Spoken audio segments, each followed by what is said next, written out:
This regular dude wakes up, but damn, he looks like he's in mad pain with tears streaming down his face. He glances around and sees people straight up clowning and laughing at him. Then, out of nowhere, this prince decides to give him a parting gift before offering himself. He tells the regular dude to bust out some magic, and the dude desperately tries to attack the prince. He throws his arms up, trying to shoot a massive flame at the prince, but all he can manage is a weak-ass flame that barely even scratches the prince. Everyone starts roasting his pathetic magic skills, and the prince can't believe there's a regular dude so damn weak.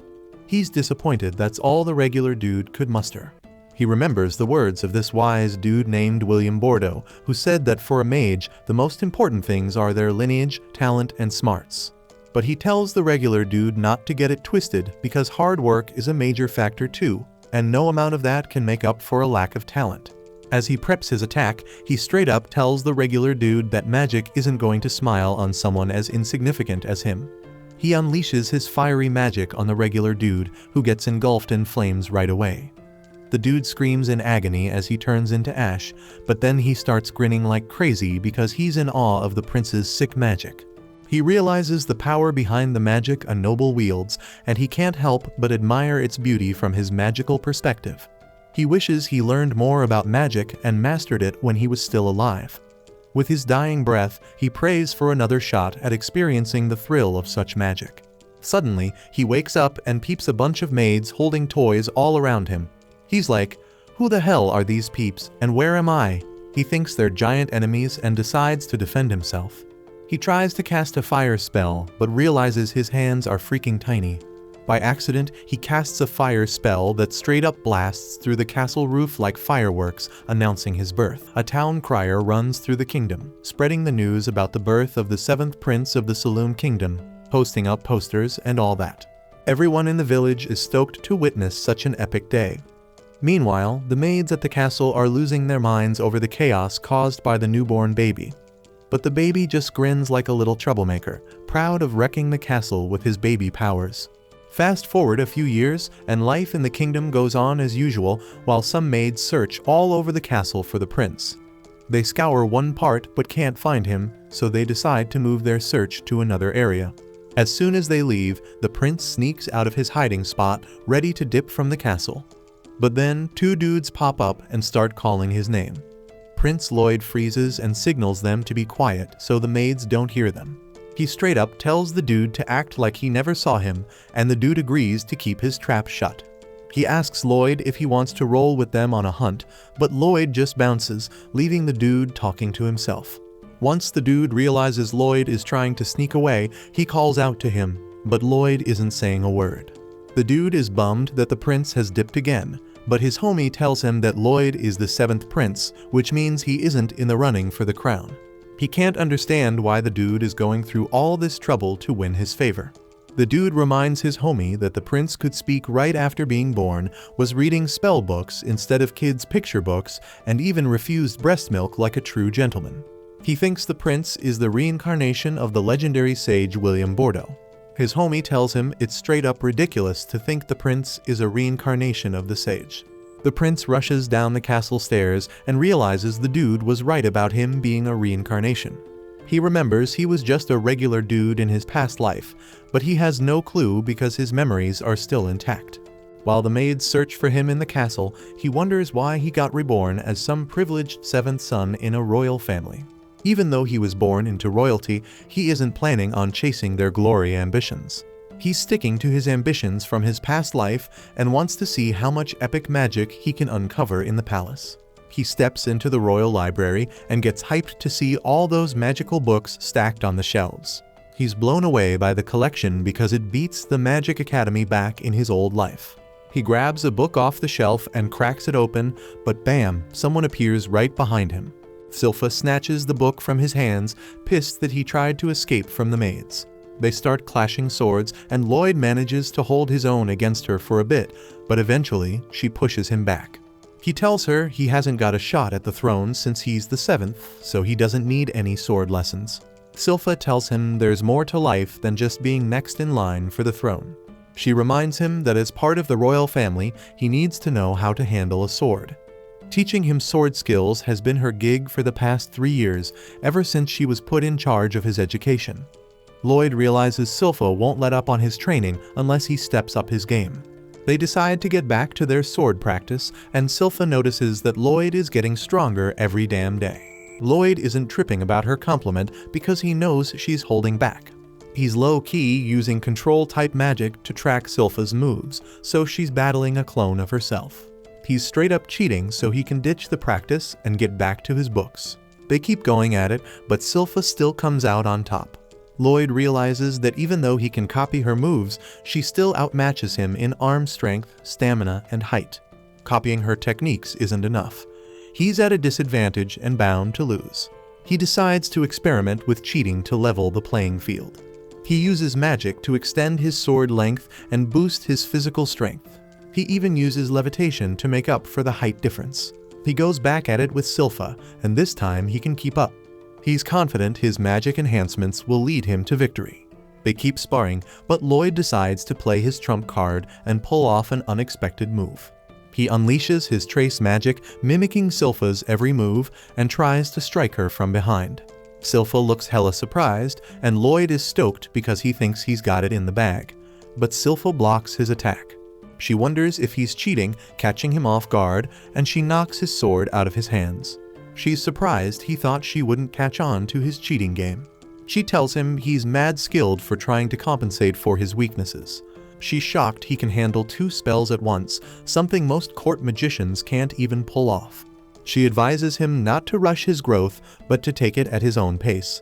Lloyd realizes she didn't notice his physical enhancements and control spells because he was juggling 4 spells at once. He decides to keep that info to himself so she doesn't get suspicious. Silpha takes him to the maid's bath, but Lloyd protests, saying he can handle his bathing. Silpha isn't letting him out of her sight because she knows he'll end up buried under a pile of books. Lloyd's bummed he can't read his book, but the other maids warn him that the library demon will devour him if he keeps being stubborn. Lloyd is surprised there's a library with a forbidden demon. The maids start telling the story of the demon named Grim, who wrecked the kingdom back in the day. It took a bunch of sages to seal the demon away in a book. Silpha thinks it's all just a fairy tale because she can't believe there's a book in the castle's underground library where the monster is trapped. Silpha thinks Lloyd won't be scared by that kind of story, but she's surprised to see him shaking. The maids offer to bunk with him for the night, but Silpha shuts them down, saying she's the only one who can handle that. An argument breaks out between the maids, and Lloyd takes advantage of the chaos to slip away. The idea of a forbidden underground library in the castle gets Lloyd all hyped up. Lloyd heads underground and uses a concealment spell to sneak past the guards at the entrance. The guards argue about whether the library tale is legit, while Lloyd slips right by them. They're convinced no one can get past them and break the seal put in place by the kingdom's top 10 mages. Lloyd reaches the barrier and breaks the seal with ease. He steps into the library, amazed that he had no clue this dope section existed underground. He explores the library, checks out the books, and reminds himself to put the barrier back up when he leaves. He sits down with a book when suddenly another book starts floating, catching Lloyd off guard. A demon emerges from the book and tells Lloyd he's impressed he broke the seal. Lloyd wonders who the demon is, and the demon introduces himself as Grim, the demon from the Forbidden Book. Lloyd introduces himself to Grim, and Grim tries to persuade Lloyd to set him free. He tells Lloyd his seal is already weakened, and he'll eventually be free. He offers Lloyd all the gold he wants if he frees him, but Lloyd isn't impressed by the demon's conjuring skills. He's disappointed that Grim just turned dust into gold, so he easily crushes the gold back into dust, surprising Grim. Lloyd tells him he plans to restore the seal because he isn't about to let some demon mess up his plans of mastering the kingdom's magic. Grim tries to convince him that he has no beef with the citizens because the sages who sealed him are long gone, but Lloyd isn't buying it. Grim gets desperate and offers to teach Lloyd some ancient magic that's been lost over time. This catches Lloyd's interest, and Grim says he'll teach him because he sees Lloyd's got a mad talent for magic. Lloyd remembers the prince's words, saying magic will never favor him because he's just a commoner. Now, he's convinced he's got a body made for magic, way more privileged than any commoner. He decides to release the demon's seal, and Grim can't believe his luck. Lloyd can't wait to start learning from the demon, and Grim decides to keep his word. He hits Lloyd with an ancient flame magic right away, thinking he's got him down and can make his escape. He's shaken to see Lloyd chilling without a scratch because Lloyd got his barrier game on point. Lloyd is delighted by the demon's spell and asks him to show off some more. The demon gets mad and throws more ancient magic spells at Lloyd, but none of them can break through Lloyd's barrier. The demon is straight up baffled and wonders what the hell Lloyd's barrier is made of. Lloyd is so hyped about the magic that he decides to give it a try himself. He takes a piece of his barrier and holds it on his finger to study its composition.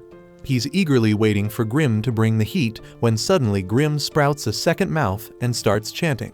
Lloyd notices the double incantation and realizes Grim's about to unleash a devastating ancient spell. Lloyd analyzes the spell from within his barrier, but Grim can't believe Lloyd is still kicking after taking his strongest attack. Grim decides to make a run for it, but he's stopped by another barrier. Lloyd lets him know he put up the barrier, but Grim's hurt because he thought Lloyd was trying to dip. Lloyd tells Grim he just put up the barriers as a precautionary measure. Grim is done with Lloyd's shenanigans and decides to finish him off, but Lloyd tells him he already knows his spell. Lloyd decides to test Grim's defensive magic and casts a massive spell.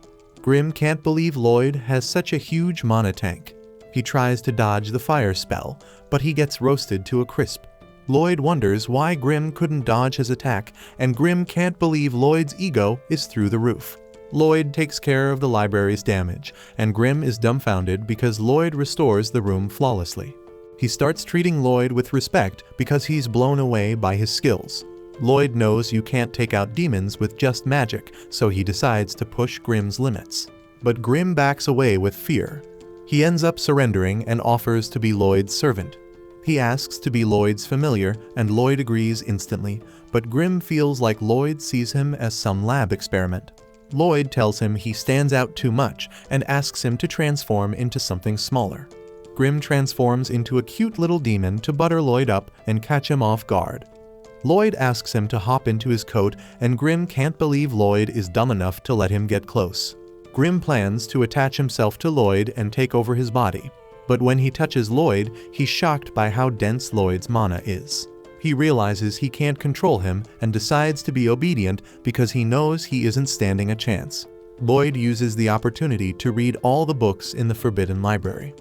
We got this dude, he's all noble and stuff, getting ready for his day and strutting through his big old mansion. In the library, Grim warns Lloyd that someone is approaching. Lloyd tells him to hide, and we learn that this noble is Prince Albert. This guy's got mad skills. He shows off his magic and blows everyone's minds by nailing the target dead on. People think he's going to be the next king with all that talent. Albert's got access to fancy places like this one, and sometimes he invites Lloyd to tag along. Lloyd can't use his magic much in the castle, so he's stoked when he gets an invite to the range. Now it's Lloyd's turn to show off, but he isn't interested in no throne. He isn't got to impress anybody. Plus, if he unleashed his true power, he'd get caught up in all the power struggles between the princes. Lloyd isn't feeling that. All he wants to do is research magic and live in peace.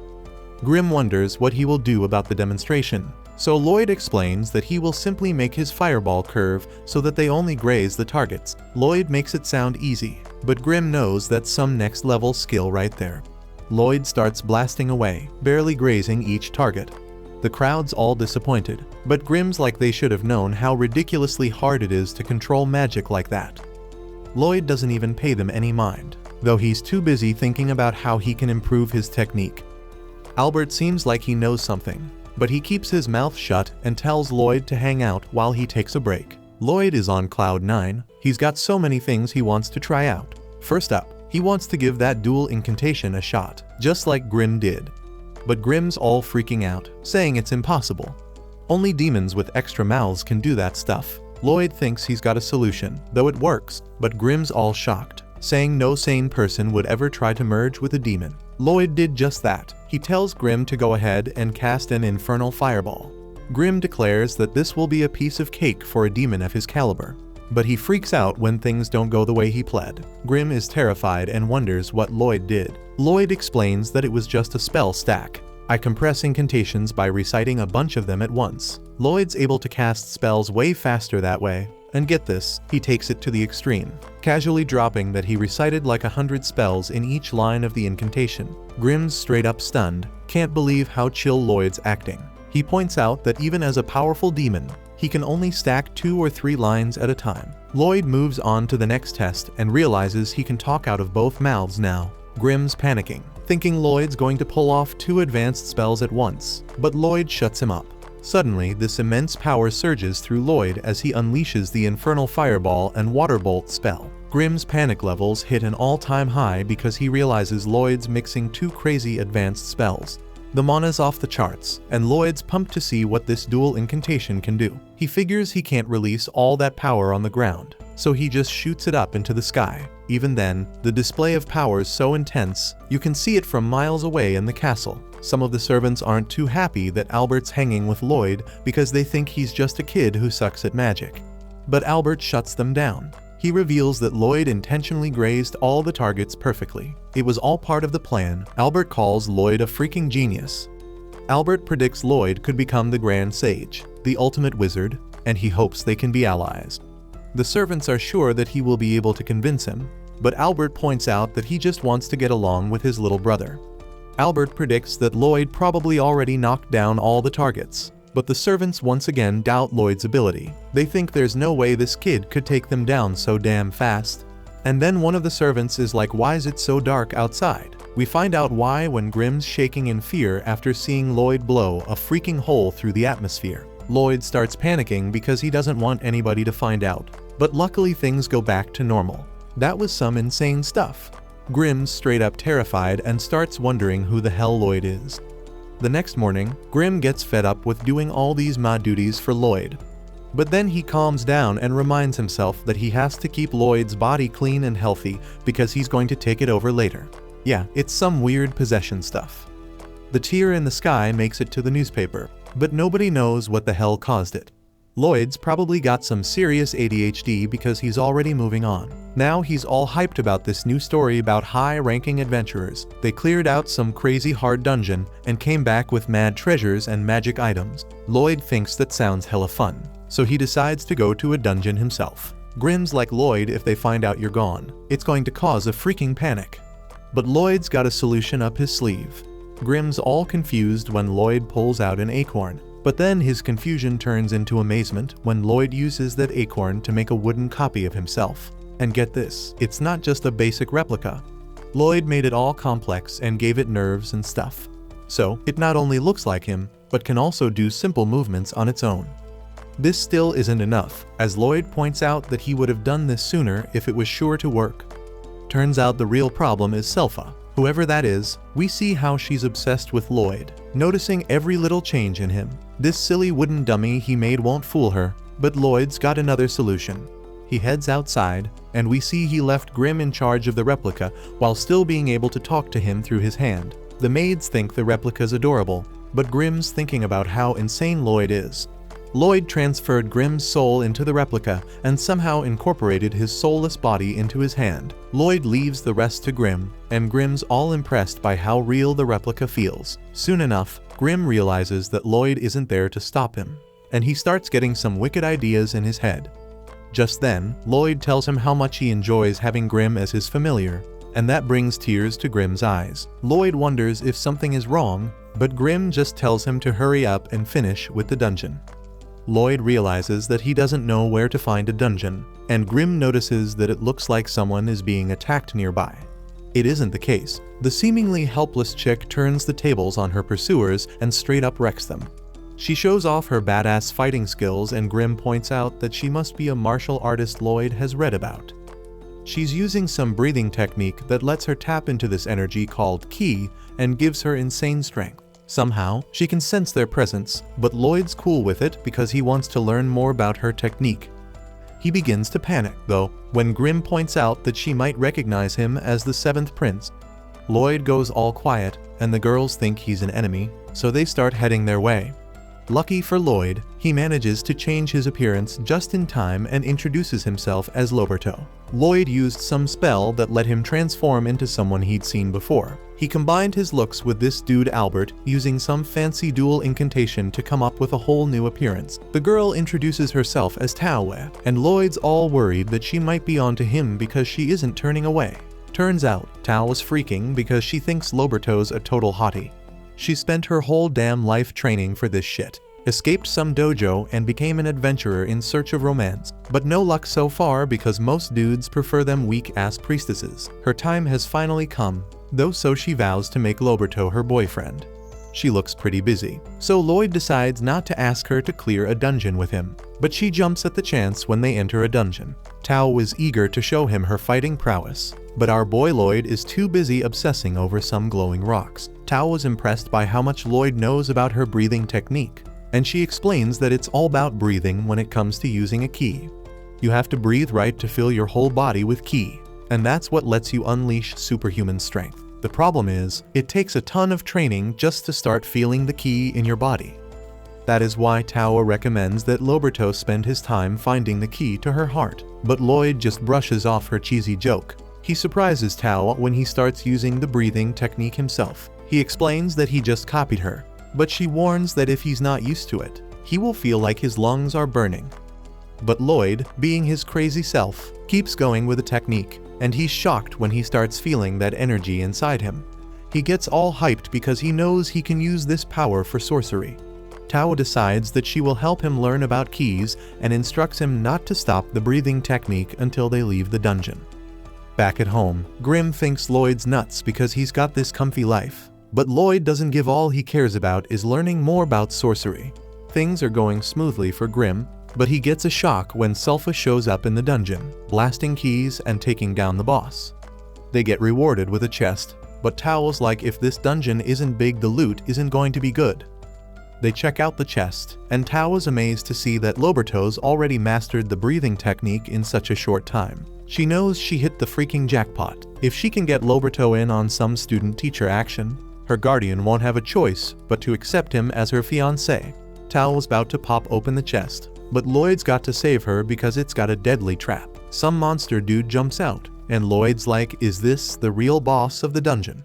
Tao isn't sweating this lick like it's a big deal, so she tells Loberto to bounce from the dungeon while she handles it. But the situation is way gnarlier than she lets on, so she apologizes to her boy and kicks him out of there. She admits she might have messed him up a bit, but it's better than him losing his life to the lick. Tao is dodging the lick's attacks, but she knows even a ranked adventurers don't get a chance against the lick. She isn't dumb enough to think she can whoop it, so she decides to buy Loberto some time to skedaddle elsewhere. Lloyd's still flying high from being launched by two, but he's bummed because he wants to learn more. Lloyd stops and wonders if he should head back. He's torn because he doesn't know why she kicked him out of the dungeon, so he asks Grim for advice. Grim isn't saying anything at first, but when he does, he just tells Lloyd to come home and save him. Back at the fight, things aren't looking too great for Tao because she realizes her life's about to be over. She tries to back off, but she's shocked when the lick starts talking. He explains how he chows down on adventurers' souls to gain their smarts and skills. He figures it isn't worth devouring Tao because her key technique is just weak-ass magic. But he's interested in Lloyd because of how quickly he reacted to the trap. Tao points out that the lick and Loberto are nothing alike. Most people brush off key techniques as a waste of time, but Loberto was impressed by it. The lick couldn't care less, so Tao throws up a barrier to protect the lich, but she keeps pounding on it while letting him know she's been training her key techniques since she was a little kid. To show her rage, she mentions how she spent all her time training and never had a chance to get herself a man. Her barrage of attacks ends with one final devastating blow, and she declares that messing with her is a big mistake. But Tao has drained all her ki, so she can't even move a damn inch no more. And that's when things get real ugly because the lick reveals he's still kicking. Tao went all out with her ki blast to wreck the barrier, but the lick lets her know it was a beautiful effort. Her full power isn't even worth a flick of his magic finger. The lick rubs salt in the wound, saying she wasted her life with all that training. He casts a spell to crush her with a magic shard, but the lick gets a shock when Lloyd swoops in to save her. Lloyd explains he's about to get taken over, but he hasn't got much time, so he has to end the fight quickly. Tao isn't got a damn clue what's going on when Loberto shows up all serious and shit. Lloyd flies in behind the Lick and is straight up shocked to see him bust out the breathing technique. Even the Lick is like, what the hell? Because Lloyd pulls off an air class spell called Full Sprint without even chanting the incantation. The Lick tries to attack him, but he's dumbfounded by how strong Lloyd's barrier is. Lloyd isn't even paying attention to the monster. He's all about perfecting that combo of ki and mana. He isn't quite there yet, but he remembers Tao's words to keep his focus. Lloyd takes in even more air, concentrating hard, and he amps up that full sprint spell. The Lick thinks Lloyd's trying to escape, so he goes in for the attack. But Lloyd's just taking in more air. He gets rid of his barrier because it's in the way, and the dumbass Lick thinks he shattered it. Thinks he's got the upper hand, so he goes in for the final blow. But Lloyd dodges that shit like a boss. Tao's jaws drop as she sees that Lick's attack didn't break Lloyd's barrier. Loberto did that shit himself to draw in even more air for a stronger ki technique. Lloyd keeps dodging attacks while molding his ki and mana together. Everyone's jaws hit the floor when he unleashes this new power, but Lloyd isn't satisfied. He tweaks it a bit, laughs like a maniac, and launches a barrage of attacks on the Lick. The dude's a psycho, demanding that the Lick doesn't give up because he's having a blast, and there's still so much cool he wants to try out. The Lick's mind is blown. He thought Lloyd was just some mage, but this kid isn't using any incantations, and his basic-ass ki techniques are matching the Lick's sorcery. The Lick takes some hits and realizes Lloyd's techniques are overpowering him. Lloyd sharpens his attack even more, and the Lick tries to defend with a barrier, but it's useless. Lloyd's attack slices right through it and slices the Lick's ass too. So, Tao watches in utter amazement as Lloyd proclaims that he figured it out. After all that, Tao was bummed because they just got some old dagger for all their hard work. But Lloyd can tell that shit's soaked in mana. She still isn't impressed, so she hands it over to Lloyd. Just then, the ground starts crumbling beneath them, and Tao explains that dungeons fall apart once the boss is defeated and the treasure is taken. Lloyd's mind is blown again, thinking it's like some survival tactic for lizards losing their tail to survive. Lloyd figures out that dungeons chill underground until someone drops a magic item. Then the dungeon absorbs that shit and starts growing around it, collecting gear from all the losers who couldn't clear it, and when the dungeon senses it's about to get cleared, it offers up one of the items it gathered to survive. That shit's wild, but they aren't got much time left. Lloyd pulls the chest out of the ground like a boss, and they bounce right before the whole dungeon collapses. Lloyd stares at the closed-up dungeon, amazed as it gathers its strength underground, ready to become a dungeon again. Tao gives props to Loberto for being an amazing mage, but she wonders why he busted out a ki technique at the end of the battle. She thinks it was because the Lick was talking to her. But Lloyd spills the truth and says he did it just for fun. Right then, Lloyd's got to dip because he remembers he's got to haul ass home. Tao is thinking about how advanced that ki technique Lloyd used is, so advanced that she can't even touch it. So she declares that she will work out intensively to become a fascinating girl for the next time they meet. Lloyd says that he will train hard too as he leaves and hopes to become the kind of girl who can catch his attention. Then, she realizes she doesn't even know how to get in touch with him, but it's too late. Lloyd rolls up at home and flips out when he sees Grim all messed up. Selpha took the fake Lloyd for training, but she was shocked at how weak his ass got. So she promised to make him strong again. Now Grim's sobbing because he couldn't hang in there during the training. He's bummed that Lloyd was gone for so long just for some crappy sword.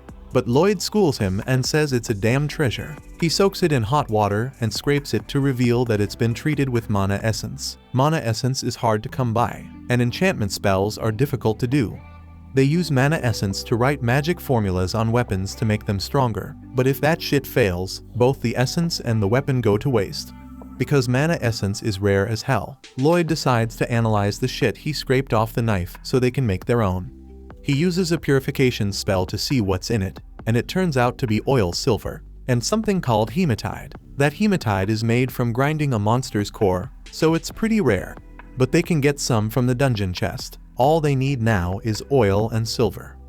Lloyd's pops gives him some silver coins, wondering what his son's going to buy with them.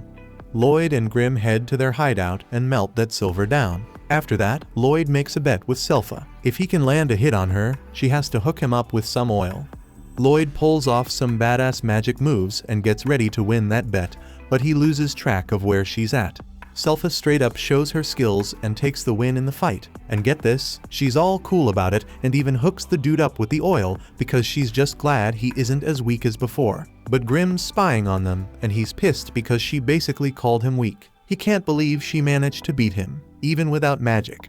So now he's wondering what kind of maid she really is. Then Selpha starts gushing about how impressive this 10-year-old Lloyd is. Kid's a total bad with both the sword and magic. So she predicts that he could become a knight commander when he grows up. Lloyd just thanks her for the oil, and she's curious what he's planning to cook with it. Lloyd and Grimm head back to their hideout to add the oil to their mix, making some bad mana essence.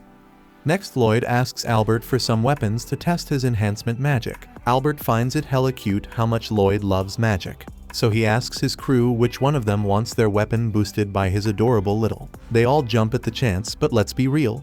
It's because Albert practically ordered them to deep down. They aren't too thrilled because enchantment is mad tricky and rarely goes smoothly. Plus Lloyd's just a 10-year-old, so they're thinking he'll probably end up breaking all their weapons. Grimm hears them doubting Lloyd and he's all fired up. He steps in and declares they're going to enchant the crap out of those weapons and make them unstoppable. Lloyd goes all mad scientist mode and shocks Grimm by slapping on 3 layers of this enchantment called Boost Power. This kid's a straight up maniac, filling every nook and cranny with spell formulas. The sword snaps like a twig because the steel couldn't handle all those spells. Lloyd realizes that enchanting is a tough job, but Grimm's there hyping him up, telling him to keep at it. After a bunch of failures, Lloyd finally starts getting the hang of it. He heads back to Albert with 50 out of the 120 swords he got. He apologizes for breaking 70 of them, but deep down, he's stoked because he enchanted 80 of them. The only problem was he got greedy and added too many spells to a few swords, and well, they ended up toast. Albert's in straight up disbelief because even top-notch enchanters only have like a 10% success rate. It's so insane that the others don't even think Lloyd enchanted the weapons at all. They figure he just gave up after ruining 70 swords and returned the rest untouched. So the crew decides to lie and say the swords feel sharper. But one dude gets a shock when his sword slices his sheath in half. They don't know what to make of it, but the angry little Grimm feels vindicated. Albert's amazed by one of the sickest swords, and Lloyd explains he wanted to see them in action. Perfect timing because Albert drops the bombshell they're going on a monster hunt. Right after that, we see Lloyd rolling with Albert. Lloyd's got Grimm by his side, no doubt. They reach the woods where they are going to hunt down the monster. But the monster isn't in the woods, it's chilling by the lake nearby. Lloyd's pumped as hell because he doesn't get to leave the castle often, and he's stoked to see his magic swords in action. Albert points out how Selpha always sticks with Lloyd, and she thanks him for letting her come along. Albert jokes that Selpha might have strong feelings for Lloyd, but she shuts him up quickly. Just then, they get surrounded by a bunch of kobold, but those soldiers see it as a warm-up for the real deal. Lloyd pretends to be scared, but Grimm knows he sensed the danger way before. Lloyd's has this technique called spectral detection, where he can feel his surroundings all the time by breathing a certain way. Grimm watches his master and knows he can't surprise Lloyd because he's always on the lookout. Grimm says Lloyd gets scarier every day. The fight starts, and everyone's tripping balls over how damn sharp those swords are. They aren't just slicing through monsters, they're cutting through steel like it's butter. Soldiers are freaking out like kids with a knife for the first time. So, Lloyd knows his enchantments worked like a charm. Albert agrees and tells everyone that his little bro is a damn enchanting prodigy. Selpha agrees too, standing over a pile of dead monsters. But Lloyd points out he didn't even enchant her sword. Right then, one of them kobold tries to attack Lloyd, but out of nowhere, Tawa shows up and takes it out. Lloyd almost slips up and calls out to her like he's still Loberto, but he catches himself just in time. Tawa notices Lloyd using some key breathing techniques, but she came because she thought she sensed Loberto's slow ass, and she sees a lot of resemblance between Loberto and Lloyd on a closer look. Right then, Selpha kills another monster. She gives props to Tao, but warns her not to get too close to Prince Lloyd. Tawa says she sensed another monster coming and that the key techniques. The tension starts rising between these two, so Albert steps in and calms them down, inviting Tao to join them that night. Tao is shocked to find out Albert's a prince. Albert looks somewhat like Loberto, but not as much as Lloyd, who she's looking for right now. Lloyd hides nearby and realizes that Tao's got mad skill with ki, and that's how she found him. Lloyd decides to dip into his tent, But for some reason, Selpha's in there changing. Lloyd says that he doesn't need her to protect him. But Selpha disagrees as she doesn't like how the new girl is chasing after him. Then Tawa comes barging in, and Selpha straight up calls her an idiot, and Tawa fires back calling her a perverted maid. These two start going at it, so Lloyd sees his chance to dip out. Albert calls Lloyd a lady killer and points out that Selpha has changed a lot since she started looking after Lloyd. She sees Lloyd growing up, but Albert warns him that dealing with women can get complicated. Just then, the girls notice the soldiers watching them a little too closely. They knock them all out, and Lloyd gets the message loud and clear from Albert. Tao explains she got hired to clean up some old shrine, so Selpha tells her to hurry up. They almost start arguing again, but Albert interrupts and says Tao's ability to sense danger is hella helpful. He would like for her to act as a lookout for them overnight. But she points out that they won't need one as the monster's here now. The monster turns out to be a bear wolf, so Selpha tells Lloyd to stay behind her. The monster starts attacking, and Lloyd points out how bear wolves are incredibly fast for how large they are. Lloyd tries talking to Grim, but the little dude's all distracted because he recognizes the shrine or something. Tao manages to save some soldiers, but this monster is tough as nails. Albert had enough, so he busts out his sword. He says sorry to the wolf, but explains that the villagers suffer because of it.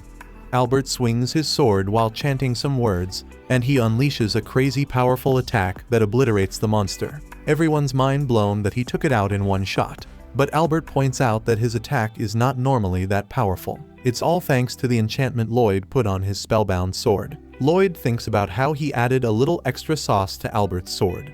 But Grim isn't even paying attention. He's mad worried and spills the beans that there's a freaking demon sealed in the shrine nearby. Just then, everyone's shook as the bear wolf somehow keeps moving. More monsters pop up out of nowhere, and a voice starts talking to our crew. Turns out the voice is coming from inside the bear wolf, and it introduces itself as Pazuzu the demon. He's pissed that they messed up one of his minions, and he swears they're going to pay with their lives.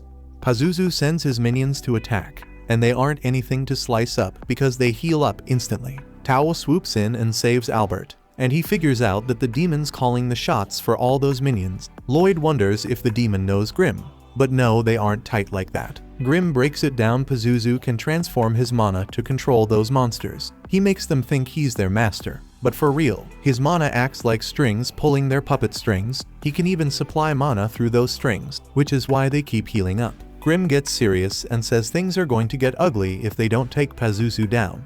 However, Lloyd doesn't care and just wants Grim to teach him mana transmutation. Selpha wishes Tao would hurry up and do something, but Tao points out that Selpha isn't doing anything. Grim tells Lloyd it isn't the best time to learn something new because they are all fighting for their lives. But Lloyd's so sure they'll be fine and insists that Grim teach him anyway. While watching the fight, Pazuzu starts running his mouth. He admits some of his opponents have skills, but most of them just survive because of their weapons. Then he starts dissing Lloyd, saying he ran away like a scared baby. Selpha isn't having none of that, and Pazuzu tells her it's got to be tough taking care of a useless sack of flesh like Lloyd. That's it. Selpha's had enough, and Tao was scared out of her mind. Selpha steps away from Lloyd, but he doesn't even notice because he is deep in his learning zone. Pazuzu keeps talking smack, but Selpha fires back. She says all his minions reek like garbage, and the only thing worse is his breath. She's decided Pazuzu's messing with Lloyd's fresh air, so she's going to end his life. Selpha casually draws her sword, but Pazuzu explains that they have no chance of leaving her alive. He's supplying those minions with mana, so they're going to keep regenerating endlessly. Demon's got mana for days, so he isn't running out either. Pazuzu thinks he made Selpha cry, but she straight up tells him it's his breath again. Just then, Albert gets worried when the demon attacks her, but she's more than fine because she cuts off all the monster's feet. She suggests Pazuzu leave behind the furball he's controlling and warns he's going to lose even quicker if he doesn't. And everyone notices the minions stop moving and regenerate slower. It's because the demon's focusing on regenerating its bear wolf. They might have a shot at winning when the demon does that. So Albert tells Selpha to keep inflicting damage on him.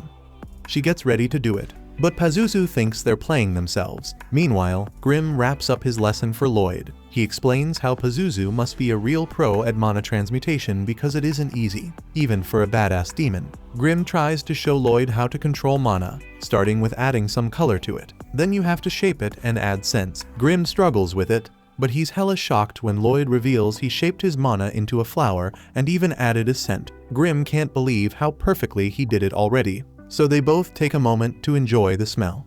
While all that's going on, Pazuzu's in deep trouble because Selpha's straight up whooping his sorry ass. He can't figure out how she isn't leaving any openings, and he's wondering how a babysitter like her can be skilled. Selpha borrows a soldier's sword and admires it because Lloyd enchanted it. Her obsession with Lloyd got Pazuzu interested in him, so now he wants to dissect him. The demon's moving hella fast, but he keeps insulting Lloyd, and that just makes Selpha even angrier. The demon tries to swallow her up and mocks her for falling for his tricks like a dumbass human. But damn, he's stunned when Selpha's still kicking, and she slices that bear wolf's body clean in half. She calls it her family's dual blade art and follows it up with another move called Diving Sparrow. That slices the monster's head right off. Pazuzu tries to say she's just a maid, but nah, that isn't true. Selpha unleashes another move that obliterates the wolf and exposes the demon. Everyone's mind is blown by her power, and Lloyd realizes this is Selpha when she gets dead serious. He admires her and remembers this moment by shaping his mana into an image of her. Selpha's disgusted by the thought of the demon trying to harm Lloyd, so she declares the only thing he's fit to touch is her blade. Selpha tells the demon to chill and make peace, but damn, she's shocked when he starts doing some crazy shit. The rest of the crew takes care of those little minions, but Albert knows it isn't over yet. They have to back up Selpha pronto, and then, out of nowhere, everyone collapses because of that demon's foul miasma. Even Selpha. Pazuzu is pissed. He spent a century building them puppets, and now he blames Selpha for screwing up his plan. He launches an attack, sending her flying into the river. Albert wants to help, but damn, he's running on empty. Pazuzu reveals his miasma of domination, saying anyone who breathes it falls right into his trap. Selpha points out that's why it smells like shit, and Pazuzu gets all butthurt because she keeps dissing him.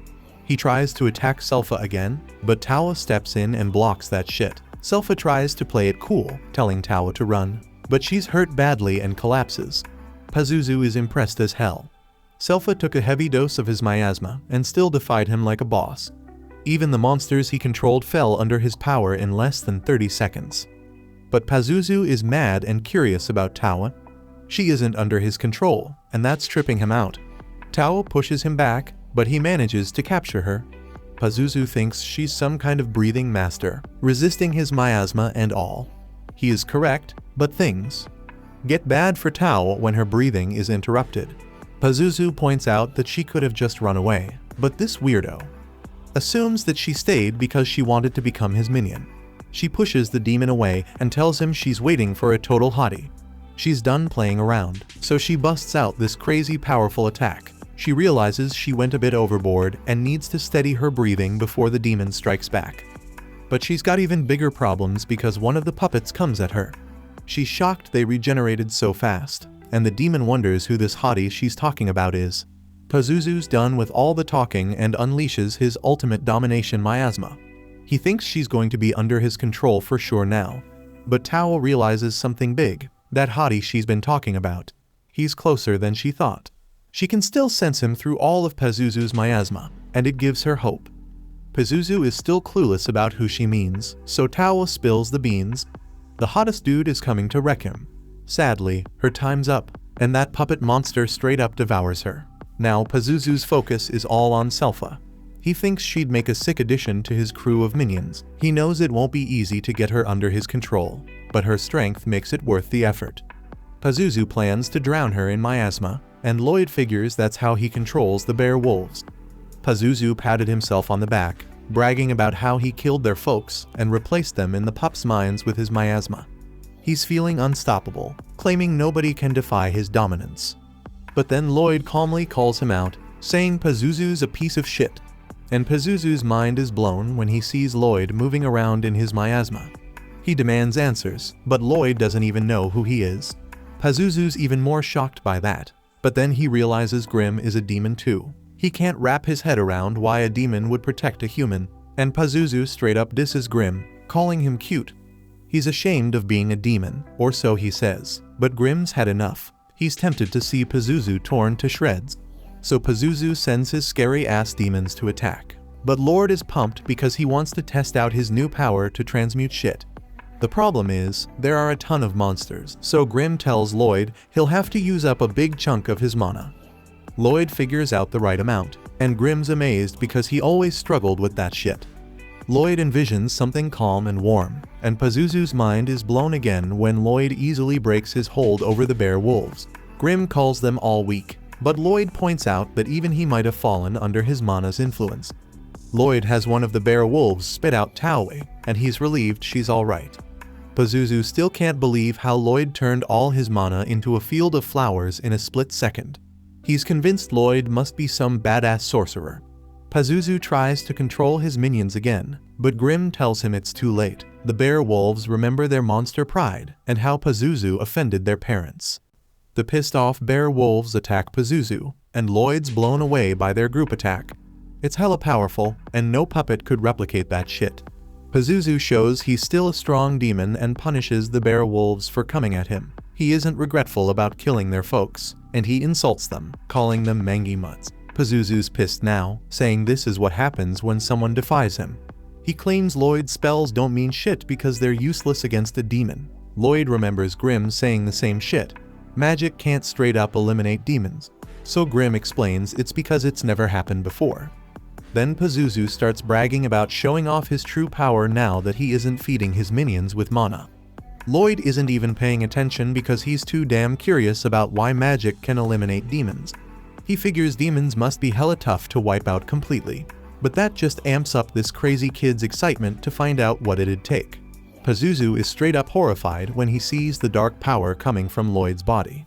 Grimm points out that's why Pazuzu's mana never affected Lloyd. One day, Lloyd decided to hide his power to avoid drawing unwanted attention, but keeping it locked up all the time was a damn chore. Grimm tells Pazuzu his mana was never going to be enough to even touch Lloyd. Pazuzu and Grimm might both be demons, but their mana isn't shit compared to Lloyd's power. Lloyd's still a psycho, happy as hell that he's got a demon to test out all the spells he's been dying to try. Supposedly, demons can't be wiped out by magic, so Lloyd can go all out without holding back. Pazuzu's shaking in his boots, wondering how the hell Lloyd's got such a massive amount of mana.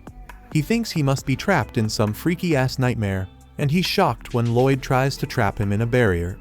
Shit gets scary for Pazuzu when he realizes this isn't even a fight for Lloyd. Lloyd just sees him as a damn lab rat and wants to put his sorry ass in a cage. Pazuzu tries to bounce, and Grimm doesn't blame him because he'd do the same damn thing.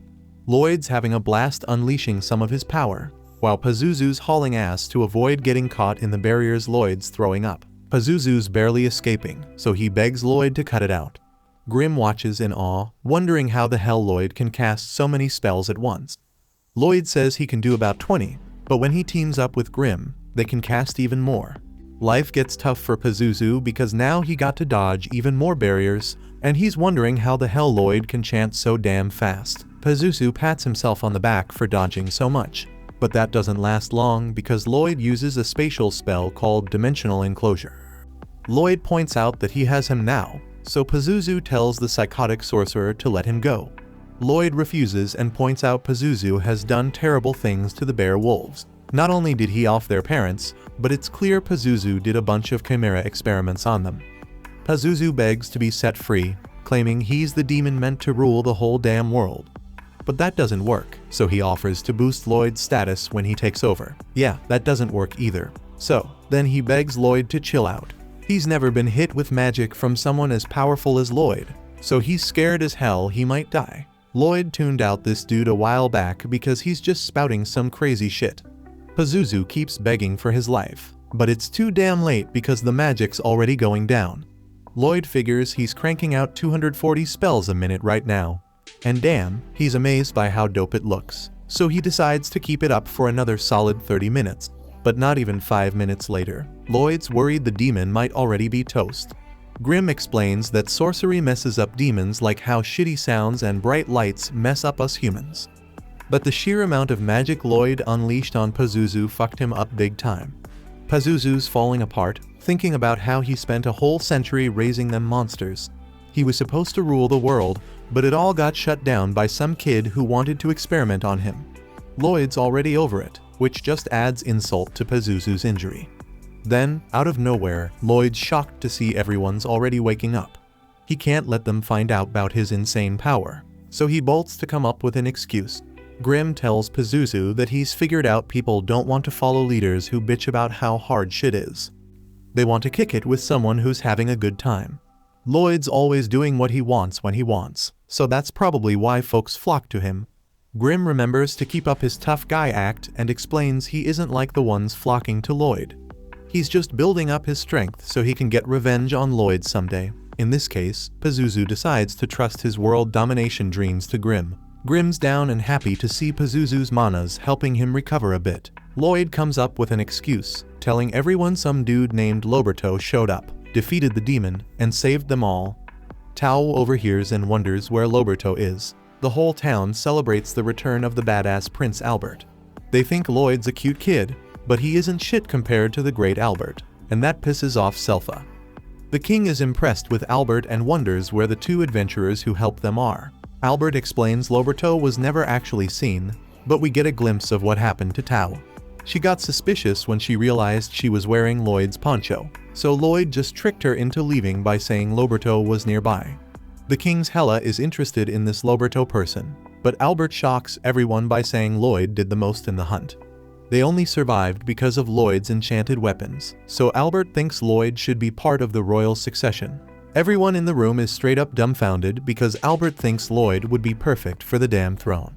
The king points out that this would just create another rival for Albert, but Albert thinks that the throne should be given to whoever is most worthy, even if it's not him. He questions any decision that it exclude Lloyd just because he's young, but Albert makes it clear he isn't going to let himself be outshined either.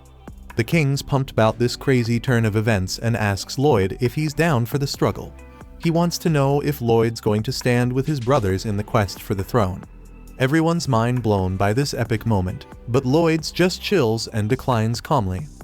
Outside, this little dweeb's running around like a damn rookie and explains that one of the bear wolves followed them home. Lloyd thinks it's cute as hell and fluffy, so Grim gets jealous that he isn't getting the same reaction. Grim puffs himself up and casually jumps into the convo. Selpha shows up to see how much the bear wolf digs Lloyd, and Lloyd hides Grim in its fur. Lloyd's named it Shiro and wants to teach it all kinds of shit. Selpha explains that complex commands are usually for monster tamers, so Lloyd thinks about using mana to control monsters as they do. Grim's amazed by Lloyd, turning down the throne offer like it's no big deal. Lloyd's always just obsessed with magic. He's a true sorcery maniac. The king's watching nearby and thinks Lloyd turned it down because he's modest as hell. But Albert doesn't think that's the reason, because he believes kingship's just too small a role for Lloyd. The king agrees and can't wait to see what Lloyd's future holds. Later on, we find out that Lloyd taught his wolf some basic commands. Shiro picked them up quickly, but the more complicated commands gave them trouble. Lloyd tried writing some command spells into his mana, but that just messed up the poor animal. So, they decide to hit up a monster expert and head over to Princess Elise's garden tower. Grim is straight up amazed by all the monsters there, and Lloyd explains that Elise is his sister, the 6th princess of Salem. She's a hardcore animal lover, not just cats and dogs, but all animals, yeah, even monsters. Just then, out of nowhere, Elise pops up and starts showering Lloyd with affection. But it's too much for him, and he straight up passes out. Elise gets chewed out by her maid named Ares, but she explains that she can't help herself.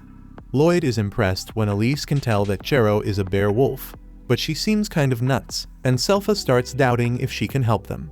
Lloyd wants to give her a shot, though, so he asks to see one of her monsters, and he's shocked when she reveals she already called one an upper-class Fenrir named Laru.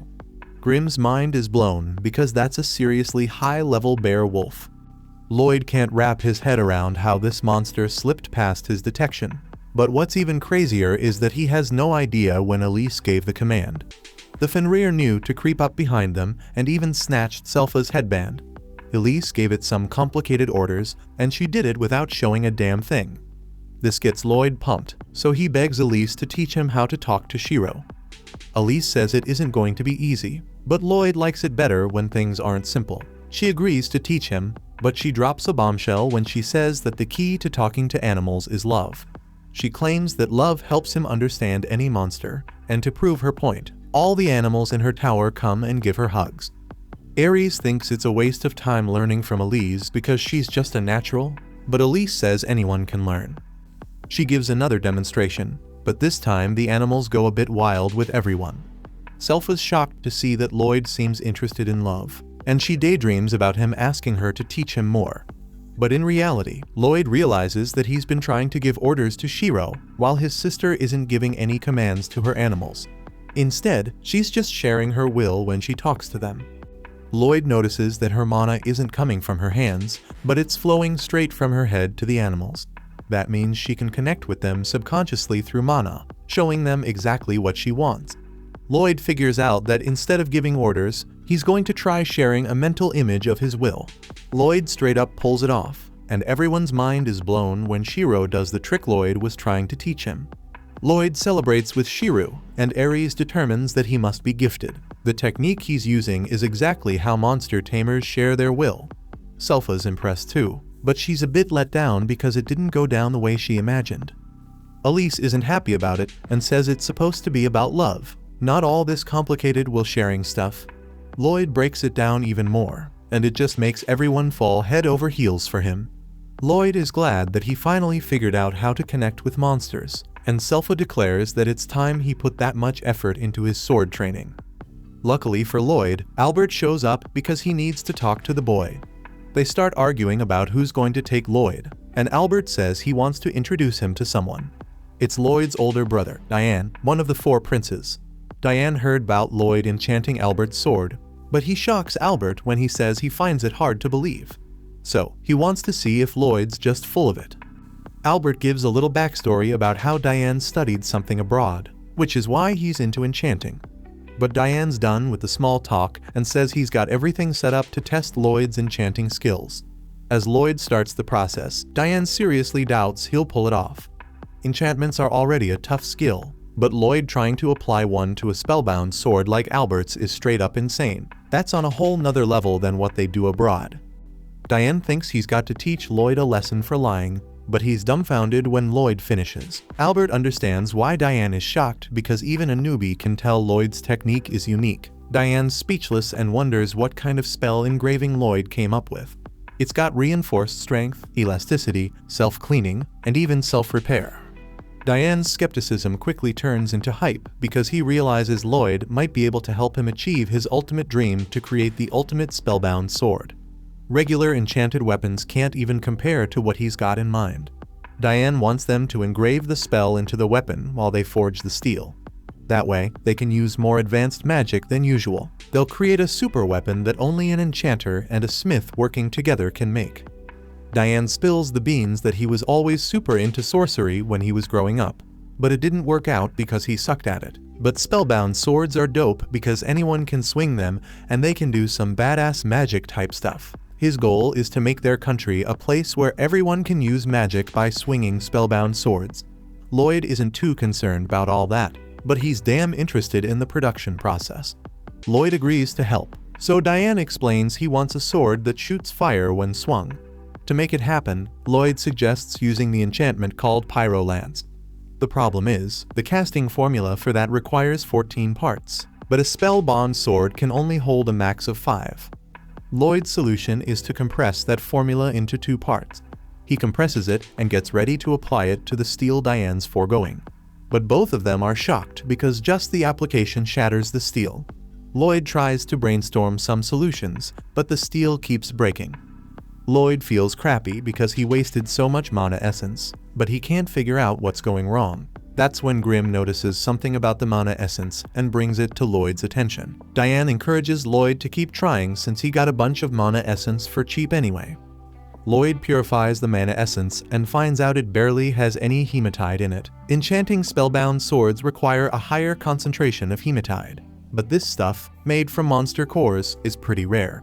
Diane hasn't got any, so Lloyd figures he's got to sneak out and hunt monsters in a dungeon again. Just like that, Selpha comes up with the idea herself for them to hit up a dungeon. Lloyd mentions that a prince like him isn't allowed, but Selpha explains that the king changed his mind after the monster hunt incident. He thinks Lloyd should broaden his horizons by seeing the bigger world. To kick off this journey, they head to the Adventurers Guild so Lloyd can register as an adventurer. The receptionist, Katarina, has Lloyd fill out some paperwork before touching a crystal ball that'll measure his strength and assign his adventure rank. Lloyd's familiar with crystal balls for measuring abilities because he used one when he ruled at the Magic Academy in his past life. But now, things are different. Lloyd's sure that if he uses his full power, the crystal ball will explode and draw too much attention. So, he focuses hard on suppressing his mana, even more than usual. He keeps shrinking it down to the size of a flea. When he finally touches the crystal ball, he gets laughed at because he gets an overall rating of E. But Katarina isn't laughing. She's shocked to see that Lloyd's magic rating is an A. That's on par with an experienced sorcerer, which disappoints Lloyd because he thought he compressed his mana to 1%. That's when Katarina declares that Lloyd is the most promising new adventurer since the one known as the Silver Blader. The other adventurers are pissed off when they hear her comparing the two. The legendary Silver Blader wrecked countless dungeons like a damn demon, but vanished all of a sudden. They think it's disrespectful to mention a legend like her in the same breath as nobody. Selpha explains that they want a dungeon quest, but those require at least one B-ranked adventurer to be part of it. Selpha decides to re-register, but one of the dudes thinks she should just roll with him. After Selpha teaches him a lesson, Katarina tells him he messed with the wrong chick because Selpha is the legendary Silver Blader. She explains that re-registering means getting demoted 2 levels to C rank, so that isn't going to work. Just then, Tawa shows up, offering to help out. Selpha doesn't even acknowledge her and says they're heading home. But Tawa insists on helping and says she went from dungeon to dungeon looking for Loberto. Hitting up all those dungeons made her strong enough to rank up. Now Tawa offers her help in exchange for getting a date with Albert. Katarina suggests a dungeon quest while Selpha returns Lloyd's cloak. Lloyd's blown away by Selpha's legendary past, and she explains it all happened when she was a little kid. What she remembers most is her failed attempt to take down some deadly foes called the Assassin's Guild. The trio then enters a dungeon and finds a chest. Meanwhile, back at the forge, Albert goes to see Diane. Diane says it'll take a couple more days for Lloyd to bring the materials they need. But Albert's getting worried about the time it's taken. That makes Diane realize a war is coming, so he tells Albert to just hold on a bit longer. Once Lloyd's back, they can start mass-producing spellbound swords for battle. Albert explains they shouldn't worry about fighting because he brought them together so they could be like brothers again. Albert hopes that one day their weapons will protect the kingdom, so he encourages them to keep pushing. Just then, Diane says they should come quickly because Lloyd's back with a monster core. As they make the sword, Diane realizes that Lloyd is one hell of a kid. Albert already knows it, believing there isn't anything the kid can't do. And it's proven even more when Diane tests out the spellbound sword they made, and it causes some massive destruction. Lloyd realizes he might have gone a bit too far with the sword, so he'll have to tone it down next time. The sword made by the brothers is named Delord. That night, Lloyd finally gets some much-needed rest. He realizes Albert's been busy, so he wonders if something big is coming. Just then, Lloyd senses something in the garden. It's a really strange feeling like there's a damn hole in space. Shiru is sharp, but he hasn't noticed it either. Lloyd wonders what the hell it could be, and we see a mysterious person outside. Out of nowhere, this chick outside flips her lid when Lloyd straight up appears in front of her. Lloyd's all creepy calm, and she tries to bounce, only to find herself stuck. Lloyd explains that he only wants to have a chat, even though she is a trespasser. The girl pulls some weird power move and apologizes because she never wanted to use it against a kid. Lloyd's shocked when his magic can't purify her poison. Her attack wrecks him, so the girl says sorry again and spills that nothing can cleanse her poison. Lloyd thinks that regular purification should handle any poison, so she must be using some unknown toxin. The craziest part is she's changing the nature of her poison with this rare mana stuff. Turns out, she's got a special kind of mana because she's one of those blighted folks with super scary powers. The girl confirms she's Ren, the poison moth blighted. Then Lloyd freaks when Ren breaks his barrier, and he realizes she weakened it with her poison. Ren assures him that he will be okay since he didn't take in that much of her poison. but he will be in pain for the next couple of days. Ren dips out, saying bye, and Lloyd's amazed at how well she hid herself. Grim arrives to point out that this is no time to be impressed. But Lloyd explains that he is fine as he is constantly healing himself. Grim wonders why he didn't stop the girl, so Lloyd explains that he rather let her guide him to their hideout. Grim has no clue who they are, so Lloyd reveals that Selpha told him about the Assassin's Guild, and he's pretty sure that Ren is one of them. They're a crew of 6 assassins with bounties on their heads. But what gets Lloyd hyped is that each of them has their special powers. Lloyd tracks Ren's location, and Grim can't believe he can detect that undetectable girl. Lloyd's like, her presence is like a rip in space, so it's easy to follow. Lloyd goes after Ren, and Selpha shows up late to the party elsewhere. Ren gets chewed out for not taking out the person who spotted her. But Ren spills that she did get some info. Turns out they're producing spellbound swords, so it looks like they're gearing up for war. But one of the assassins is not feeling it. He tells Ren to stop acting like their leader Jade because he's long gone. Ren argues that Jade's coming back, but they're interrupted because someone's watching them. Lloyd shows himself, and Ren shocked because she thought he was still poisoned. The assassins heard rumors that Lloyd acts all ordinary, but he's secretly super powerful. But none of those matters because Lloyd found them, and they are not letting him leave. This crazy kid hears that and straight up drops his barrier, and Grim's wondering how much crazier he can get. Lloyd explains that he's facing opponents with unique abilities, and it would be a shame if he didn't get to sample them. Lloyd uses his traceability to copy Tao's fighting style and tells the assassins to come at him. He takes down the first challenger, and the dude's impressed that he knows martial arts. Lloyd can tell this guy's mad flexible, and the assassin reveals he can contort his whole body to fit through tiny spaces. The dude is like a freaking rat, so he's called Babylon, the giant rat blighted. Lloyd's mind is blown because this guy's body is straight up unique, but he doesn't have time to admire it because someone sneaks up on him. That guy says sink, and Lloyd's shocked when he feels hella heavy. His name's Crow, the dark raptor blighted, and the mana in his words makes him the cursed bladed. Next up, the big dude swings, but Crow's the one in shock because Lloyd uses raw strength to break his curse. Lloyd gets caught in a trap, and the big dude introduces himself as Galilea, the spider blighted. He can transform the mana around him into sticky stuff like a spiderweb. Lloyd manages to bust out and admires how their abilities match up to the rumors. Then this girl attacks, but Lloyd dodges her hits like it isn't anything. But the crazy chick stabs herself in the leg, and somehow Lloyd feels the pain too. She's Talia, the 100 Pains, and she can share damage with anyone she sees.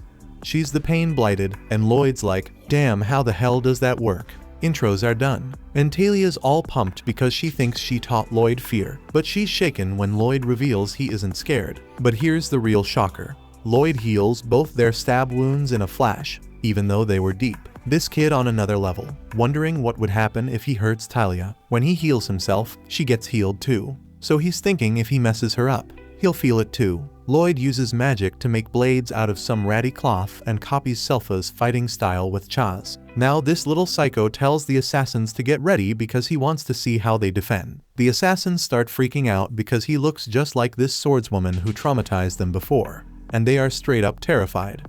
Lloyd starts his attack, and the assassins are in complete shock seeing how skilled he is with swords and martial arts. And the real kicker? They heard Lloyd was just some magic prodigy. Lloyd damn near slices Babylon in half, but he's tripping when the giant rat relaxes his body at the last moment to spread out the damage. The other assassins try to jump Lloyd together, but they end up messing each other up instead. Lloyd goes all out on Babylon, moving so fast that Babylon can't even say stop to make him halt. Then Lloyd hits him with a twin sparrow attack, and all Babylon can say is ball. Lloyd wonders if he would have ended up bald if Babylon said the word, but he's glad he didn't have to find out. Galilee is out for revenge, but his web gets stuck to everything, and he puts Talia in a tight spot. Lloyd goes after Talia next, but she spills the beans that if he hurts her, he'll feel it too. She thinks he'll back down, but she's shaken when Lloyd's excited to see what that pain's like. Lloyd sends her flying, messing them both up big time, but Lloyd's just stoked it worked. Then the big guy traps him in his webs, but Lloyd slips out of his grip and lands a massive thunder punch. From this point, Lloyd's bleeding from his mouth, so he looks even crazier when he tells Ren to show him her poison again. Galilea tells him not to push her because she can't control her poison mana too well, and if she uses it, they'll all get caught in it. Lloyd realizes none of them seem to have great control over their powers, and Galilea confirms this. He explains if they could control them, they might not have ended up as outlaws. In his rage, Galilea attacks Lloyd, but Lloyd easily shuts him down. Ren tries to save Galil as he's screaming in pain, but Lloyd stops her too. She's all about getting revenge for what Lloyd did to Galilea. But Galilea reveals he's doing just fine. Actually, better than fine because his mana seems to be in check. For some reason, everyone's shocked when Lloyd spills that he engraved the spell right on Galilea's back, so he can control his power. Lloyd admits he's never engraved a spell on someone's body before, but he's glad it worked. Galilea breaks down as the curse finally ends, but Lloyd points out it's more than that because now he can control his mana like a boss. The others watch in awe, so Lloyd tells them it's their turn. He engraves them too, and they're relieved to finally have control over their mana. Crow's nests, crying tears of joy because it's been way too long since he could talk normally. Everyone's celebrating, but Ren is acting like she doesn't care. She claims she's crying for a different reason. But she can't hide her happiness about being able to wear whatever she wants without her poison wrecking her clothes. Lloyd's glad things are looking up, but Ren isn't feeling it when Lloyd's allowed to join their crew. The others remind her they owe everything to him and insist she get ready for the welcome party. Ren tries to call out that he mass-produced weapons of war and snuck into an assassin's hideout. She thinks Lloyd's too damn wild to roll with them. But Grimm sets the record straight. Lloyd was just messing around when he pulled off those stunts. Now that they have control over their powers, Lloyd's all about seeing what they can do. But Galilea wants some answers before they let him in. Lloyd's chill about it, but they insist on spilling their backstory. Lloyd isn't really into the history of the Assassin's Guild, but that changes when Galilea starts talking about their leader. This cat, Jade, goes by the name Phantom Blighted and can teleport. He's the Shadow Wolf. Back in the day, Jade got teleported against his will, and it messed him up badly. Cursed with teleportation, he decided to start the Assassin's Guild. The plan was to take shady jobs at the Adventurers Guild and leave their coin emblem at the scene, showing they were fighting for world peace. They wanted to come out of the shadows and live in the light someday.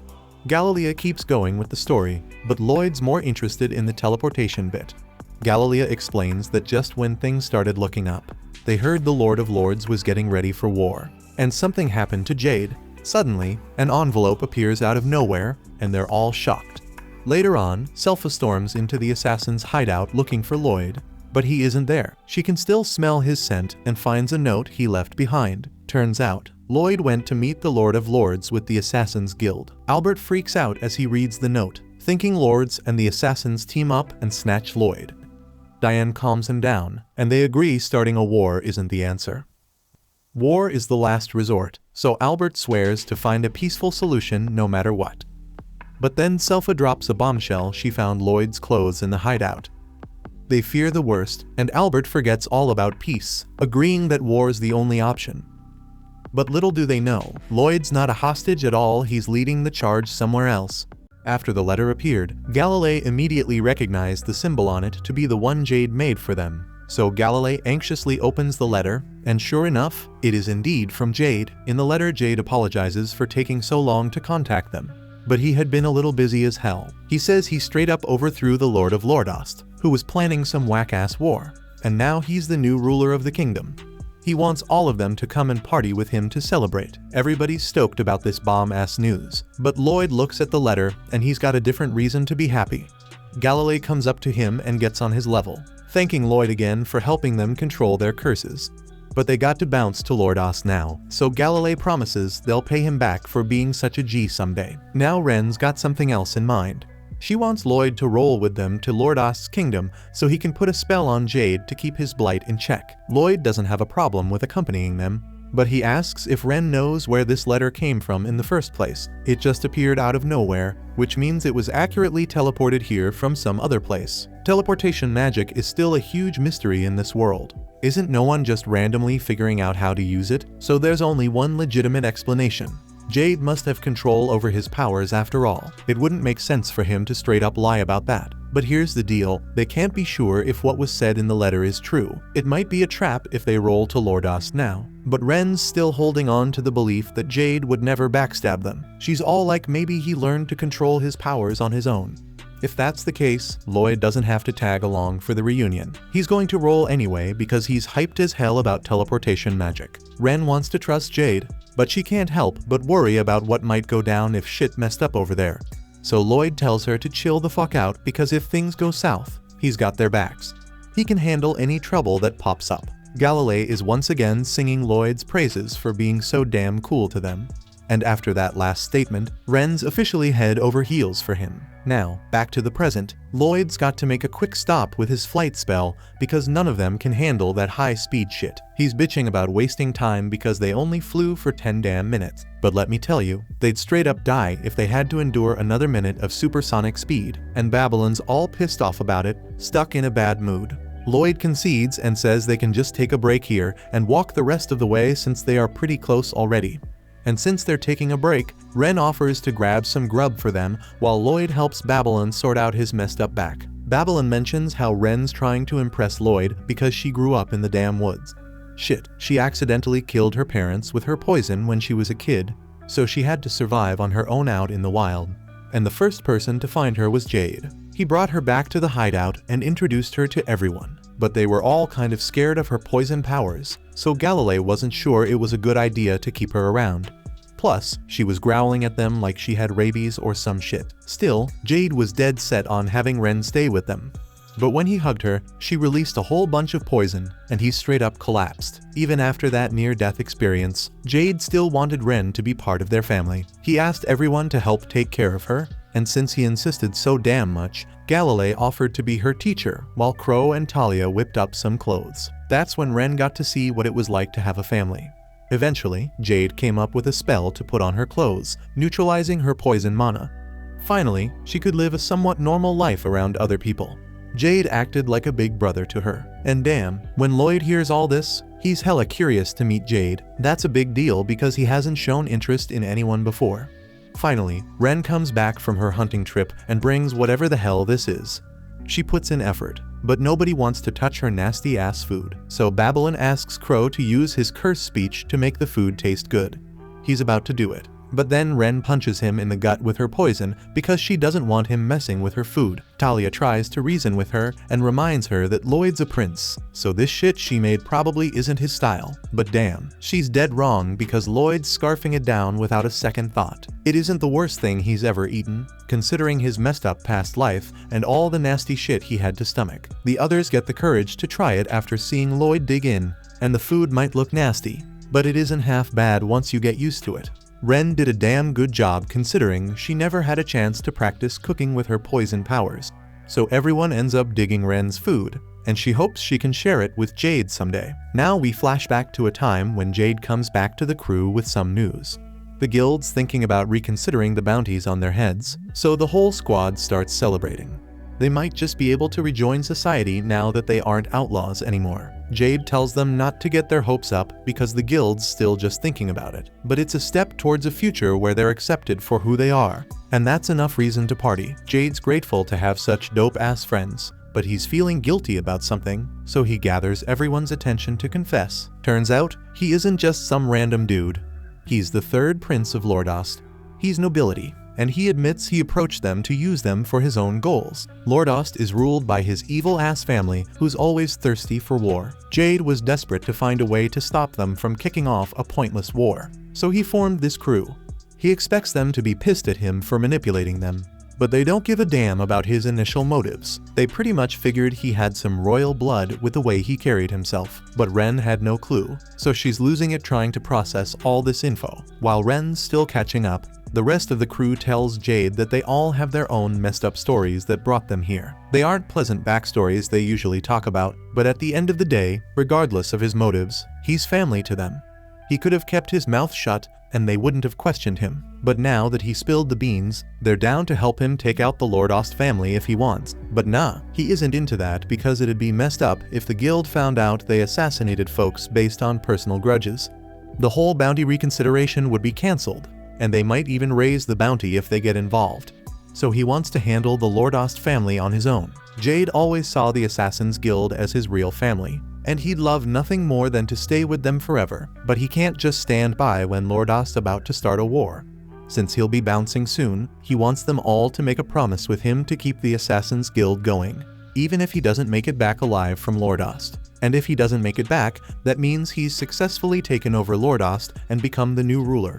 So he vows to make that place a spot where the messed up can live free. After hearing the story, even Grim is convinced that Jade must be one hell of an awesome person. Once they finish grubbing, they continue their short-ass walk to Lordost. But Lloyd was straight up knocked out along the way, so Galilei got to carry him. As they keep walking, Ren steps up in front of the crew and shares her concerns. She doesn't think Jade would betray them, but there's a chance the Lordost family got him twisted and made him do some shady shit. So she thinks they should let Lloyd rest here while they go scope out the area and make sure it's safe. Galilei agrees and slaps Lloyd awake before turning to Grim and asking him to watch over Lloyd while they're gone. But Grim doesn't think it's such a bright idea because Lloyd's practically invincible, even when he's knocked out. But if they go into Lordost alone and shit hits the fan, Lloyd's going to be pissed at him for letting them get in trouble. So he's rolling with them. They arrive at the castle, and there's a damn party going on, just like Jade mentioned in his letter. Grim doesn't sense any hostility from the folks here, so he figures it's safe to go get Lloyd and bring him back. Now that Galilei thinks about it, he remembers Jade being interested in Lloyd for some reason. But before he can spill the beans, they get spotted by a castle staff member. The dude recognizes them as the Assassin's Guild, but instead of freaking out, he takes them down to the banquet and announces the arrival of the guests of honor. Seems like there was nothing to worry about after all. Grim's about to fly back to get Lloyd, but Ren's getting all jittery because she's about to meet Jade again, so she asks Grim to stick around with her a bit longer. Finally, Jade shows up in the banquet hall, and they're all stoked to see him, but damn, he's got a whole new look that throws them off.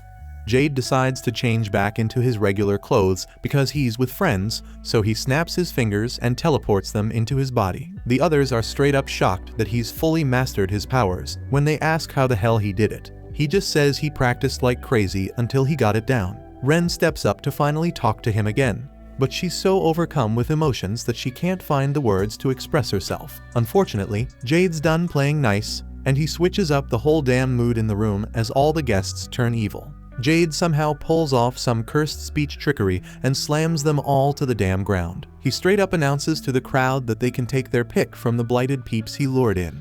Dude don't even give a damn about remembering their names. But before shit hits the fan, Grim unleashes his powers and attacks Jade, buying enough time for the others to dip. Grim seems to know what the deal is with Jade, but before he can spill the tea, Jade teleports behind him and kicks Grim across the whole map.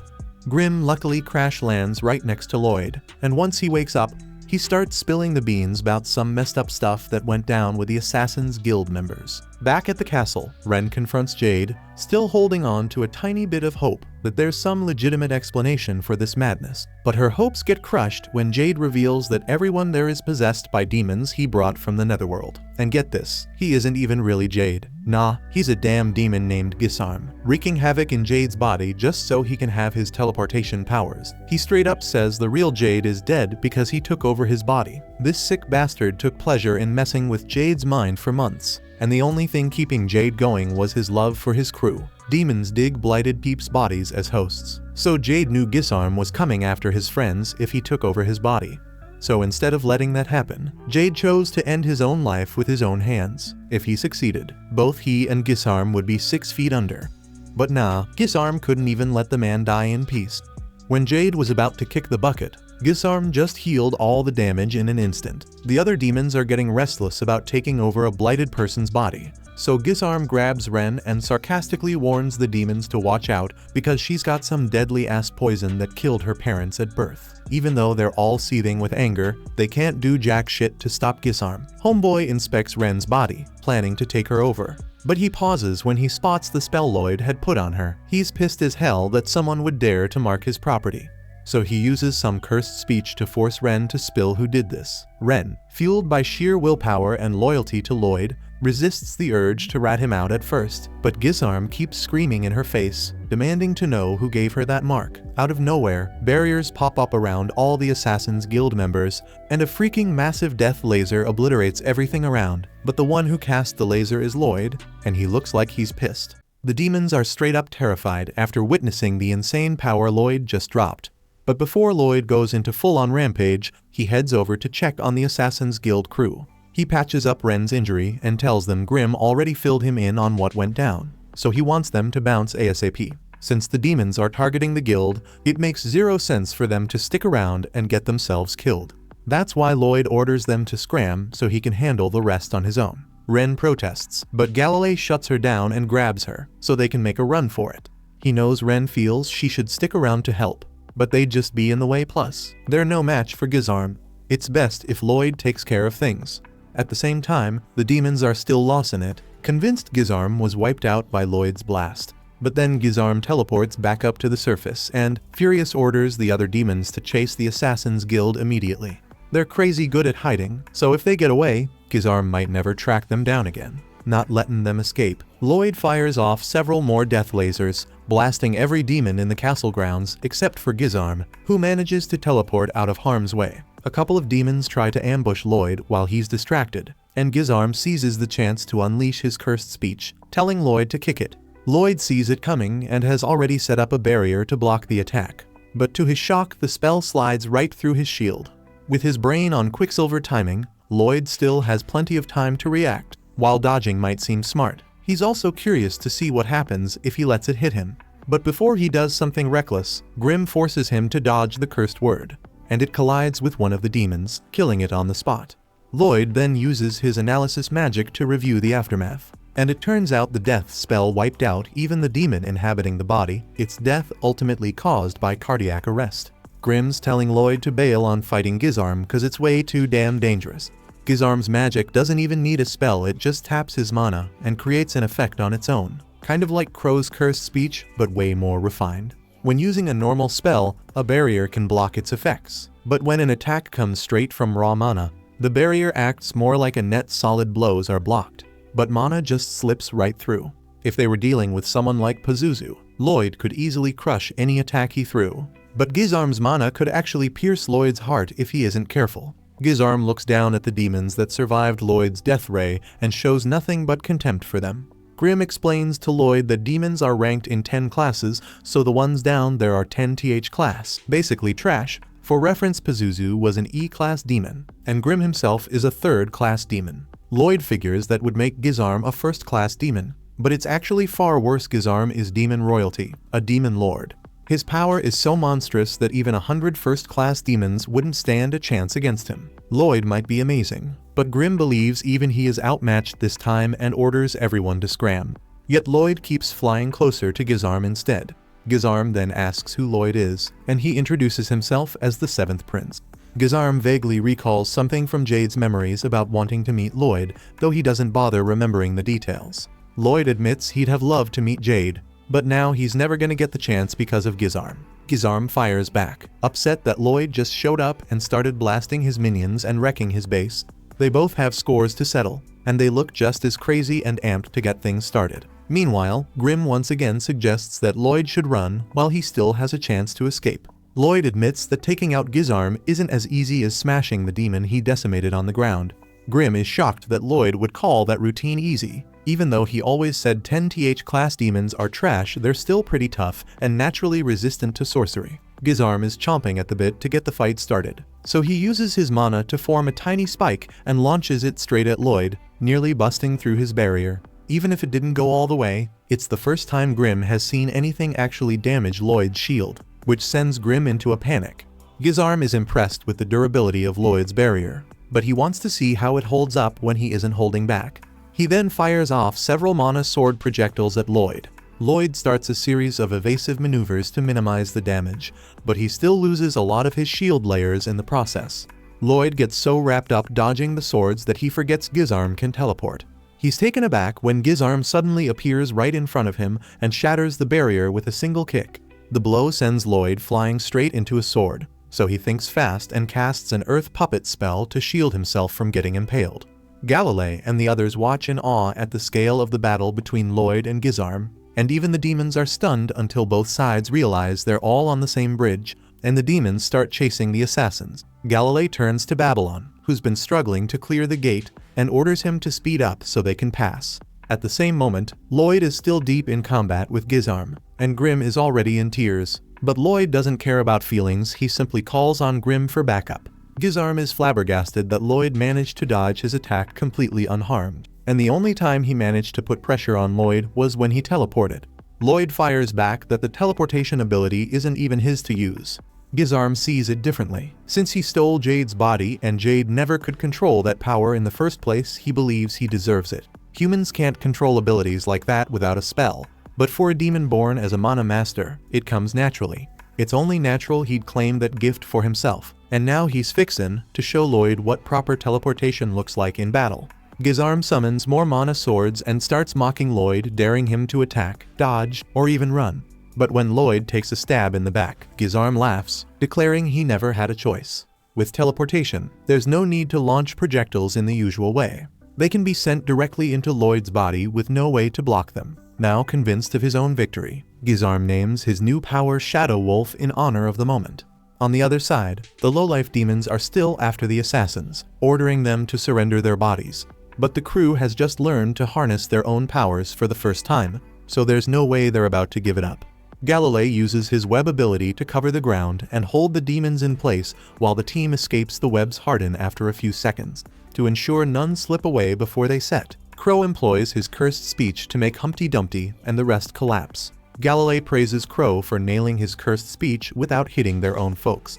While the demons remain down, Babylon finally manages to open the gates so they can make a break for it. Just then, however, the demons start fighting back, ripping bricks out of the ground to stand up. They won't get far unless someone stays behind to hold them off. Before Galilei can step up, Talia takes charge. She scans the demons, and with a surge of power, she slices her ankle to render them unable to walk. She orders everyone to keep out of sight since she can't control her ability enough to avoid hurting her allies. She wants them to leave her behind and break for the woods to safety. Ren isn't willing to split up. Knowing she can't escape on her own with her leg hurt, the demons writhe in pain from Talia's ability. But they regenerate their wounds, and that, in turn, heals Talia. Not wasting a beat, she immediately stabs her foot again, sending the demons into fresh agony. Once more, she urges the crew to hurry and get out while they still can, promising that she won't let her body be stolen away that easily. But Ren can't just accept being left behind, so she tries to grab Talia so they can flee together. Instead, Galilei pushes her back and locks her outside the gate, choosing to stay behind with Talia. The moment the gate stays closed, the demons still could tear right through it, so at this rate none of them will escape unless they get stopped now. The demons knows exactly what Talia is aiming to do, so he won't let her go it alone and risk killing herself. Soon enough, the demons start freaking out when they realize Talia is serious enough to sacrifice herself to wipe them out. They scramble to block her path, but Galilei steps in to hold them off. Ren shouts at them to chill, reminding everyone that they were this close to living together as a family. Even though Jade might never come back, now that they've mastered their powers and erased their bounties, there's really no reason to throw in the towel. Talia can't even imagine the pain Jade must have suffered trying to end his life for their sake. Yet she understands the drive to do whatever it takes to protect her crew. Without hesitation, she slashes her own neck to weaken the demons. At the same moment, Gizarm looks down in disgust at the sorry lot below, wishing Lloyd had put on a better show so that Talia's sacrifice might have meant something. Then he hears a crumbling sound from where Lloyd's body should be. Gizarm spins around and sees that Lloyd has turned to dust. Before he can react, the real Lloyd attacks from behind, but Gizarm teleports away just in time to avoid getting cut. He realizes Lloyd set a decoy to lower his guard and is now wielding an enchanted sword, so it looks like their fight is about to get a whole lot more interesting. Lloyd then seems worried about something else, not related to Gizarm, and orders that they move to a different spot to finish the fight because there are people around he really doesn't want to see. Right before Talia can finish her own move, hundreds of fireballs suddenly rain in from behind the gate, so Galilei grabs her to keep her from getting caught in the blaze. The demons end up getting scorched by the unexpected attack, though neither Talia nor Galilei can figure out where it came from. Then the gate is sliced open and Lloyd's family storms in. Albert leads them, and even though the chaos is off the charts, it doesn't change their mission. They're here solely to rescue Lloyd. The demons are lit up in flames, and Ren breathes a sigh of relief that backup has finally arrived. Crow mentions he thinks he's seen Silpha somewhere before, but his memory's all fuzzy. Albert and Silpha catch wind of it and spin around to give them a murderous glare. In no time, the assassins are on their knees, shaking in fear as Albert mulls over what to do with them. Diane pipes up that the demon horde should be handled first, but Silpha insists that sorting out the Assassin's Guild is the top priority. She levels her sword at them and demands to know where Lloyd is. The crew freaks out, and then Silpha whips out a pocket watch, warning that for every lie they spin, she'll off one of them. Galilei starts shaking and stuttering as he confesses that Lloyd's currently locked in battle at the castle. Albert then asks who exactly Lloyd is fighting and why. Ren blurts out that he's taking on the demon boss for their sake, but Babylon cuts her off, reminding everyone of what the sleepy Lloyd had made them promise earlier when they were eating, that they'd keep his strength and grim under wraps from the palace folk. When Galilei asked why he wanted to keep it secret, Lloyd said he didn't want any extra attention to distract him from his magic studies. Now Ren wonders what she should say, and Silpha announces that their 1 minute of silence is almost up. In a panic, Ren blurts that Lloyd is battling a total loser right now. The others try to back her up, but they end up sounding like a bunch of clowns, and Silpha doesn't trust a word they say. She prepares to finish Ren off, but Albert steps in. Galilei and the rest start buttering up Albert, insisting that a kind, wise guy like him would surely listen. But Albert snaps and orders them to shut it all down.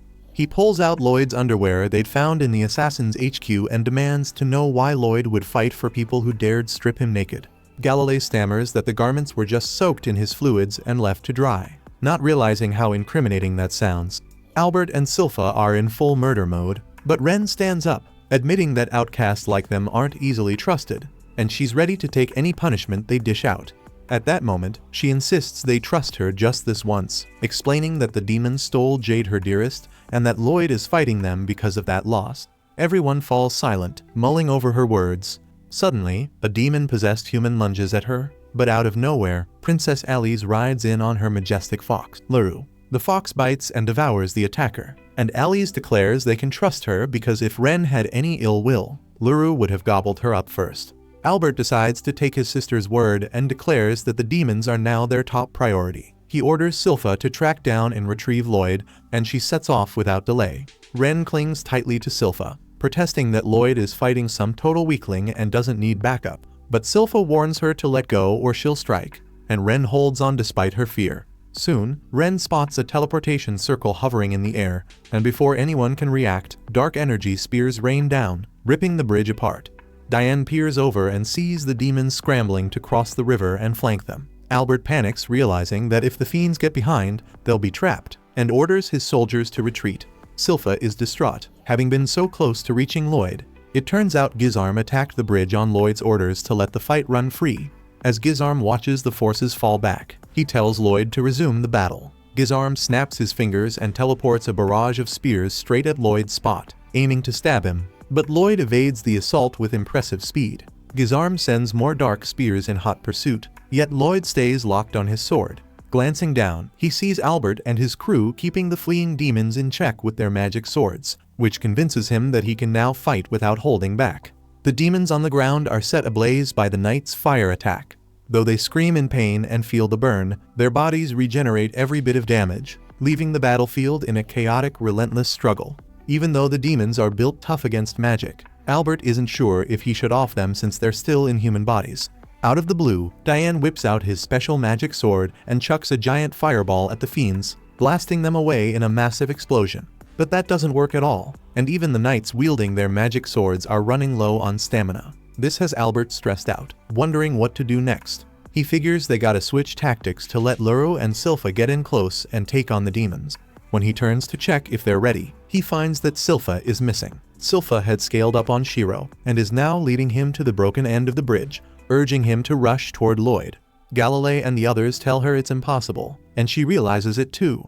Yet she keeps coming up with wild, foolish ways to cross the shattered bridge. Shiro, desperate to see his master, takes a leap of faith but ends up falling into the river. Just then, as Silpha is about to jump after him, someone climbs up the bridge and attacks her. She dodges the first strike and then draws her swords to block the rest. The attacker turns out to be the Humpty Dumpty demon, who compliments Silpha's skill and declares that she's good, but not as good as him. He boasts that while his lackeys here are just 10th class demons, he is an 8th class demon and a master of the demon blade technique. Silpha ponders the demon class system, wondering what class Pazuzu might be, but it doesn't matter because Humpty Dumpty still seems a lot weaker than him. Meanwhile, Albert is still trying to figure out if there's any way to save the people possessed by the demons when one suddenly launches a surprise attack on him. No one's ready to fend it off, but out of the blue, Babylon shows up to rescue the prince. He He grabs the demon's neck and twists it 180 degrees. Albert thanks him and remarks that Babylon didn't even hesitate to deal such fatal damage.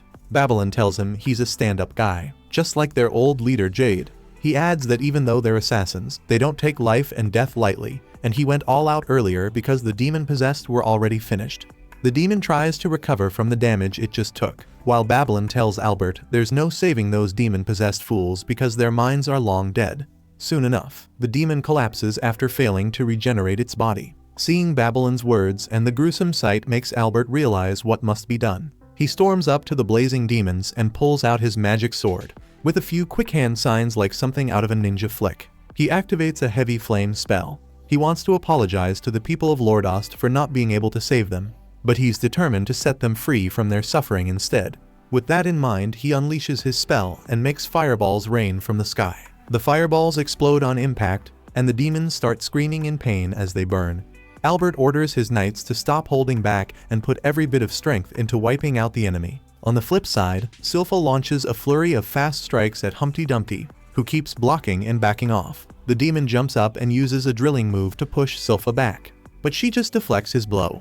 The demon takes to the air again and sends out a series of flying slashes, yet Silpha fends them off with ease. Suddenly, they both launch a special move, charging at each other full throttle. Their collision is so fast it's like an unplanned dance, and they seem evenly matched at this point. They keep trading special attacks, and the shockwaves alone are enough to damage the bridge. Eventually, they separate. As Silpha lands, her hairband snaps and blood trickles down her forehead. Humpty Dumpty has taken a similar beating, but he recovers easily thanks to his demonic powers. He starts laughing, claiming that humans will never beat demons. Still, he admits that Silpha is strong, which is why he now craves her power.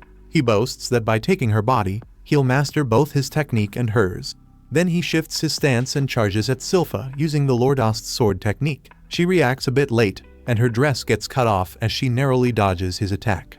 Humpty claims the previous owner of this body was a real hard worker and a top-notch martial artist. He points to his calloused hands as proof of how much sweat and grit went into his training. He boasts that he's got all the memories of that former master locked inside and plans to use them to his advantage. He goes on to say that to demons like him, humans are nothing more than a suit of clothes, and now he's fixin' to take over Silpha. Silpha doesn't take those words kindly. She leaps high into the air to unleash the same demonic technique Humpty once used. Stunned, Humpty barely manages to block her move at the last second. Terrified that Silpha might also know the demon sword technique, she fires back that she picked it up just by watching others, because she isn't so weak that she can't learn a new style without hijacking someone else's body. Humpty gets livid at that slight, but Silpha brushes him off and calls for Shiro, who scampers back to her side. She rummages through his fur until she finds a special sword Lloyd made just for her. Drawing the blade, she challenges Humpty to witness what humans are truly capable of. A few days back, Silpha had been training hard to beef up so she could take on demons like Pazuzu on her own. When she swung the sword with all her might, it bent and even the dummy target started spinning wildly before toppling over. Disappointed, she was about to give up when Lloyd and Diane showed up with a brand new sword. She lights up at the sight of it, and Lloyd explains that it's a magic sword, but he didn't load it with any flashy spells. Instead, he made it extremely strong and flexible to handle all of Silpha's power. He told her it was powerful enough to cut down a demon, since demons are basically psychic beings that can't do much without a body. If their vessel dies, the demon inside dies too.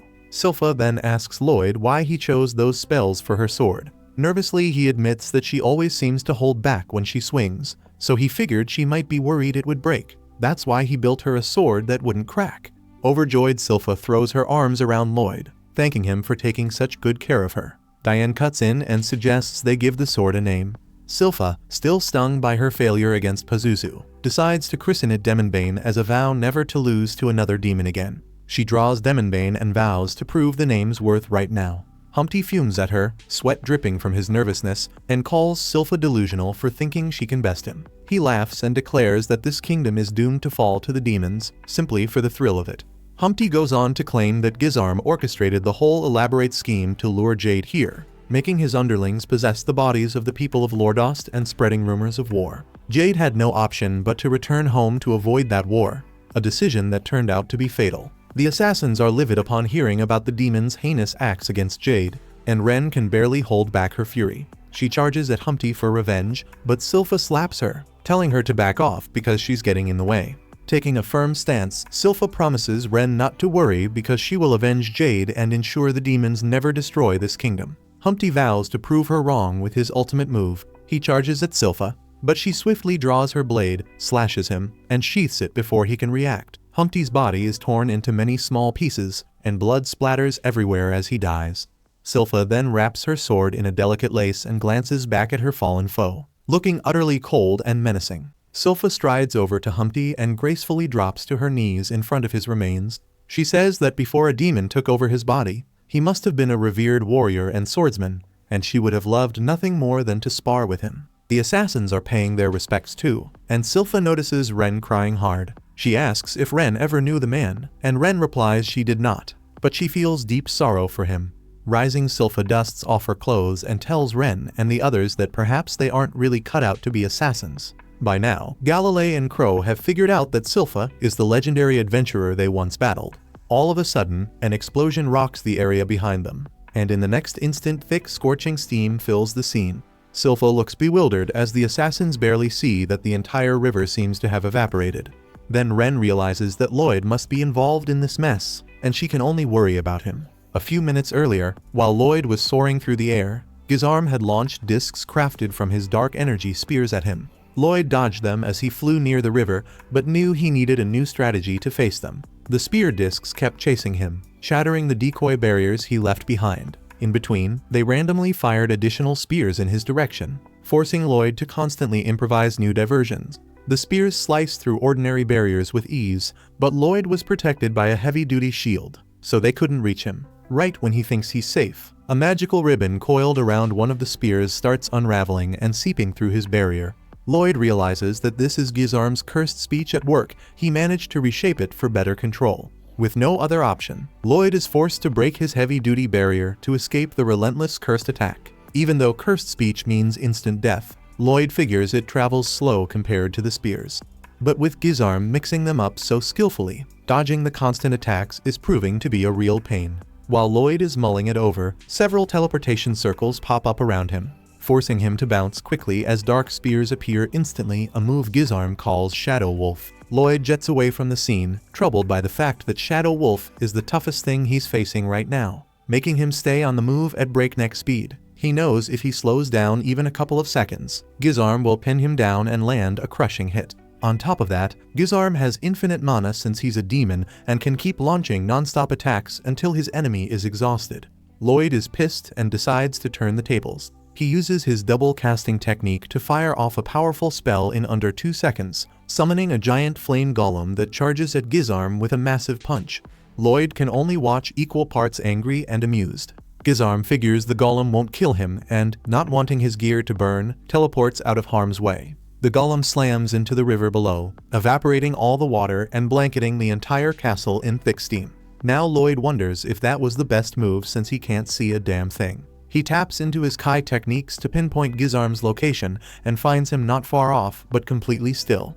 Lloyd is busy weighing his next move when a panicky Grim urges him to move fast or Gizarm will nail him with Shadow Wolf. Lloyd agrees and jets off, trying to figure out a way to stop his enemy from using Shadow Wolf. Then a thought hits him. He wonders why Gizarm didn't attack him earlier while he was standing still in the steam, and that makes him wonder exactly how Gizarm is tracking him. Lloyd recalls that Gizarm once sent a letter to the Assassin's HQ, warning his underlings that if they hid, he wouldn't be able to track them down.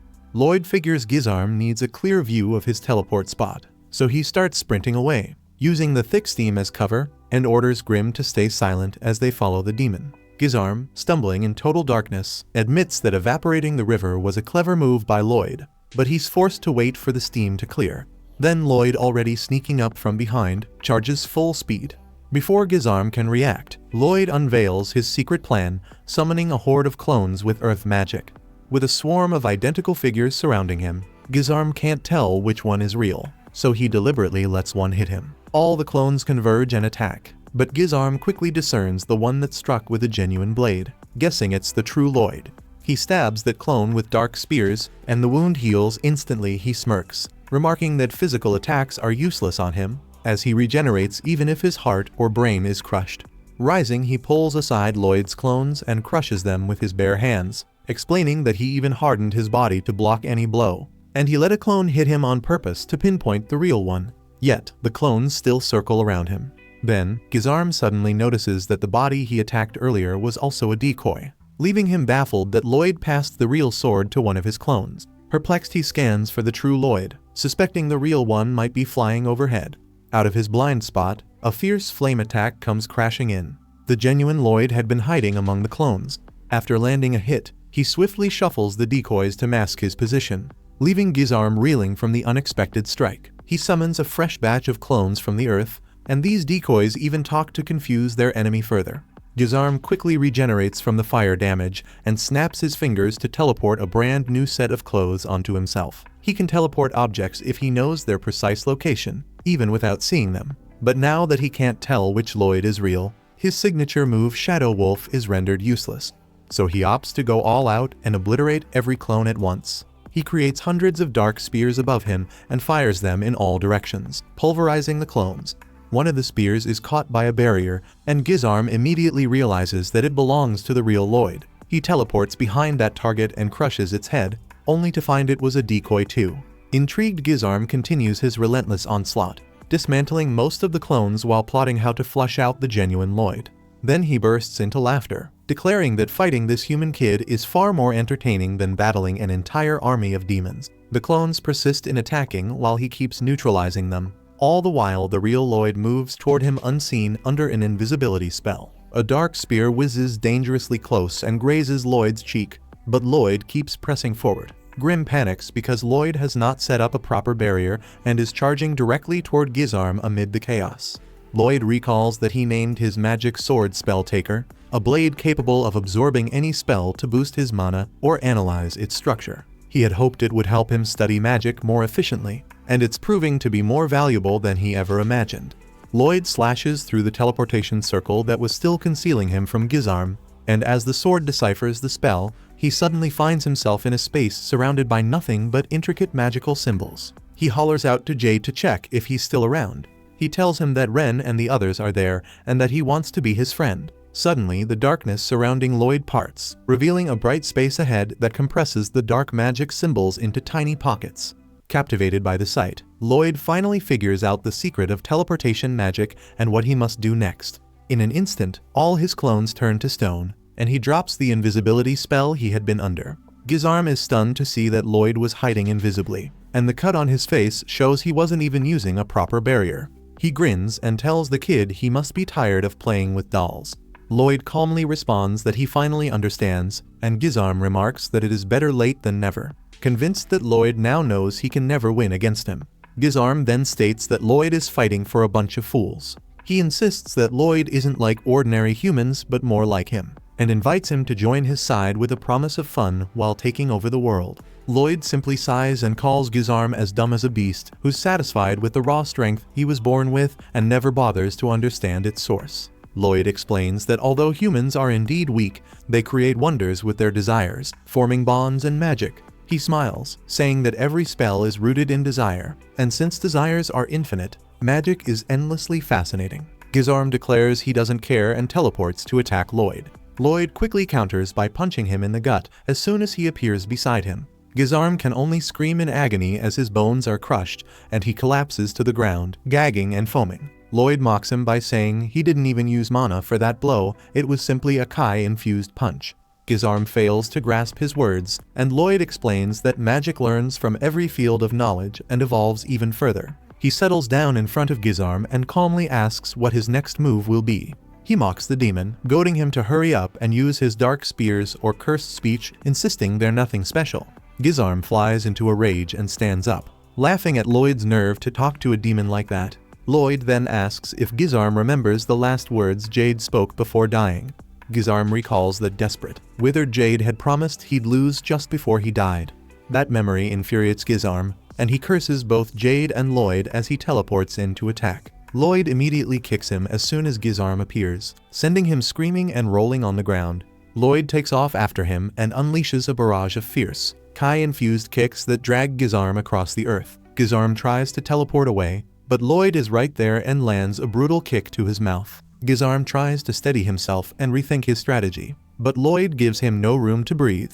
He spins Gizarm around by the leg and slams him to the ground before pounding him relentlessly. Gizarm teleports away again, but Lloyd seems to know exactly where he'll reappear and kicks him in the face as soon as he pops back up. Gizarm crashes into a nearby boulder, shattering it, and Lloyd then uses double casting to launch a mighty attack that propels Gizarm through the castle wall and into a gaping hole created earlier.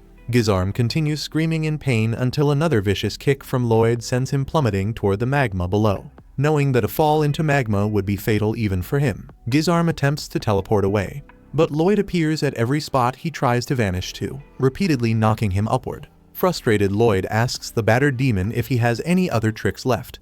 If not, then Gizarm will have to face his end. Finally, Gizarm snaps and warns Lloyd not to underestimate a demon lord.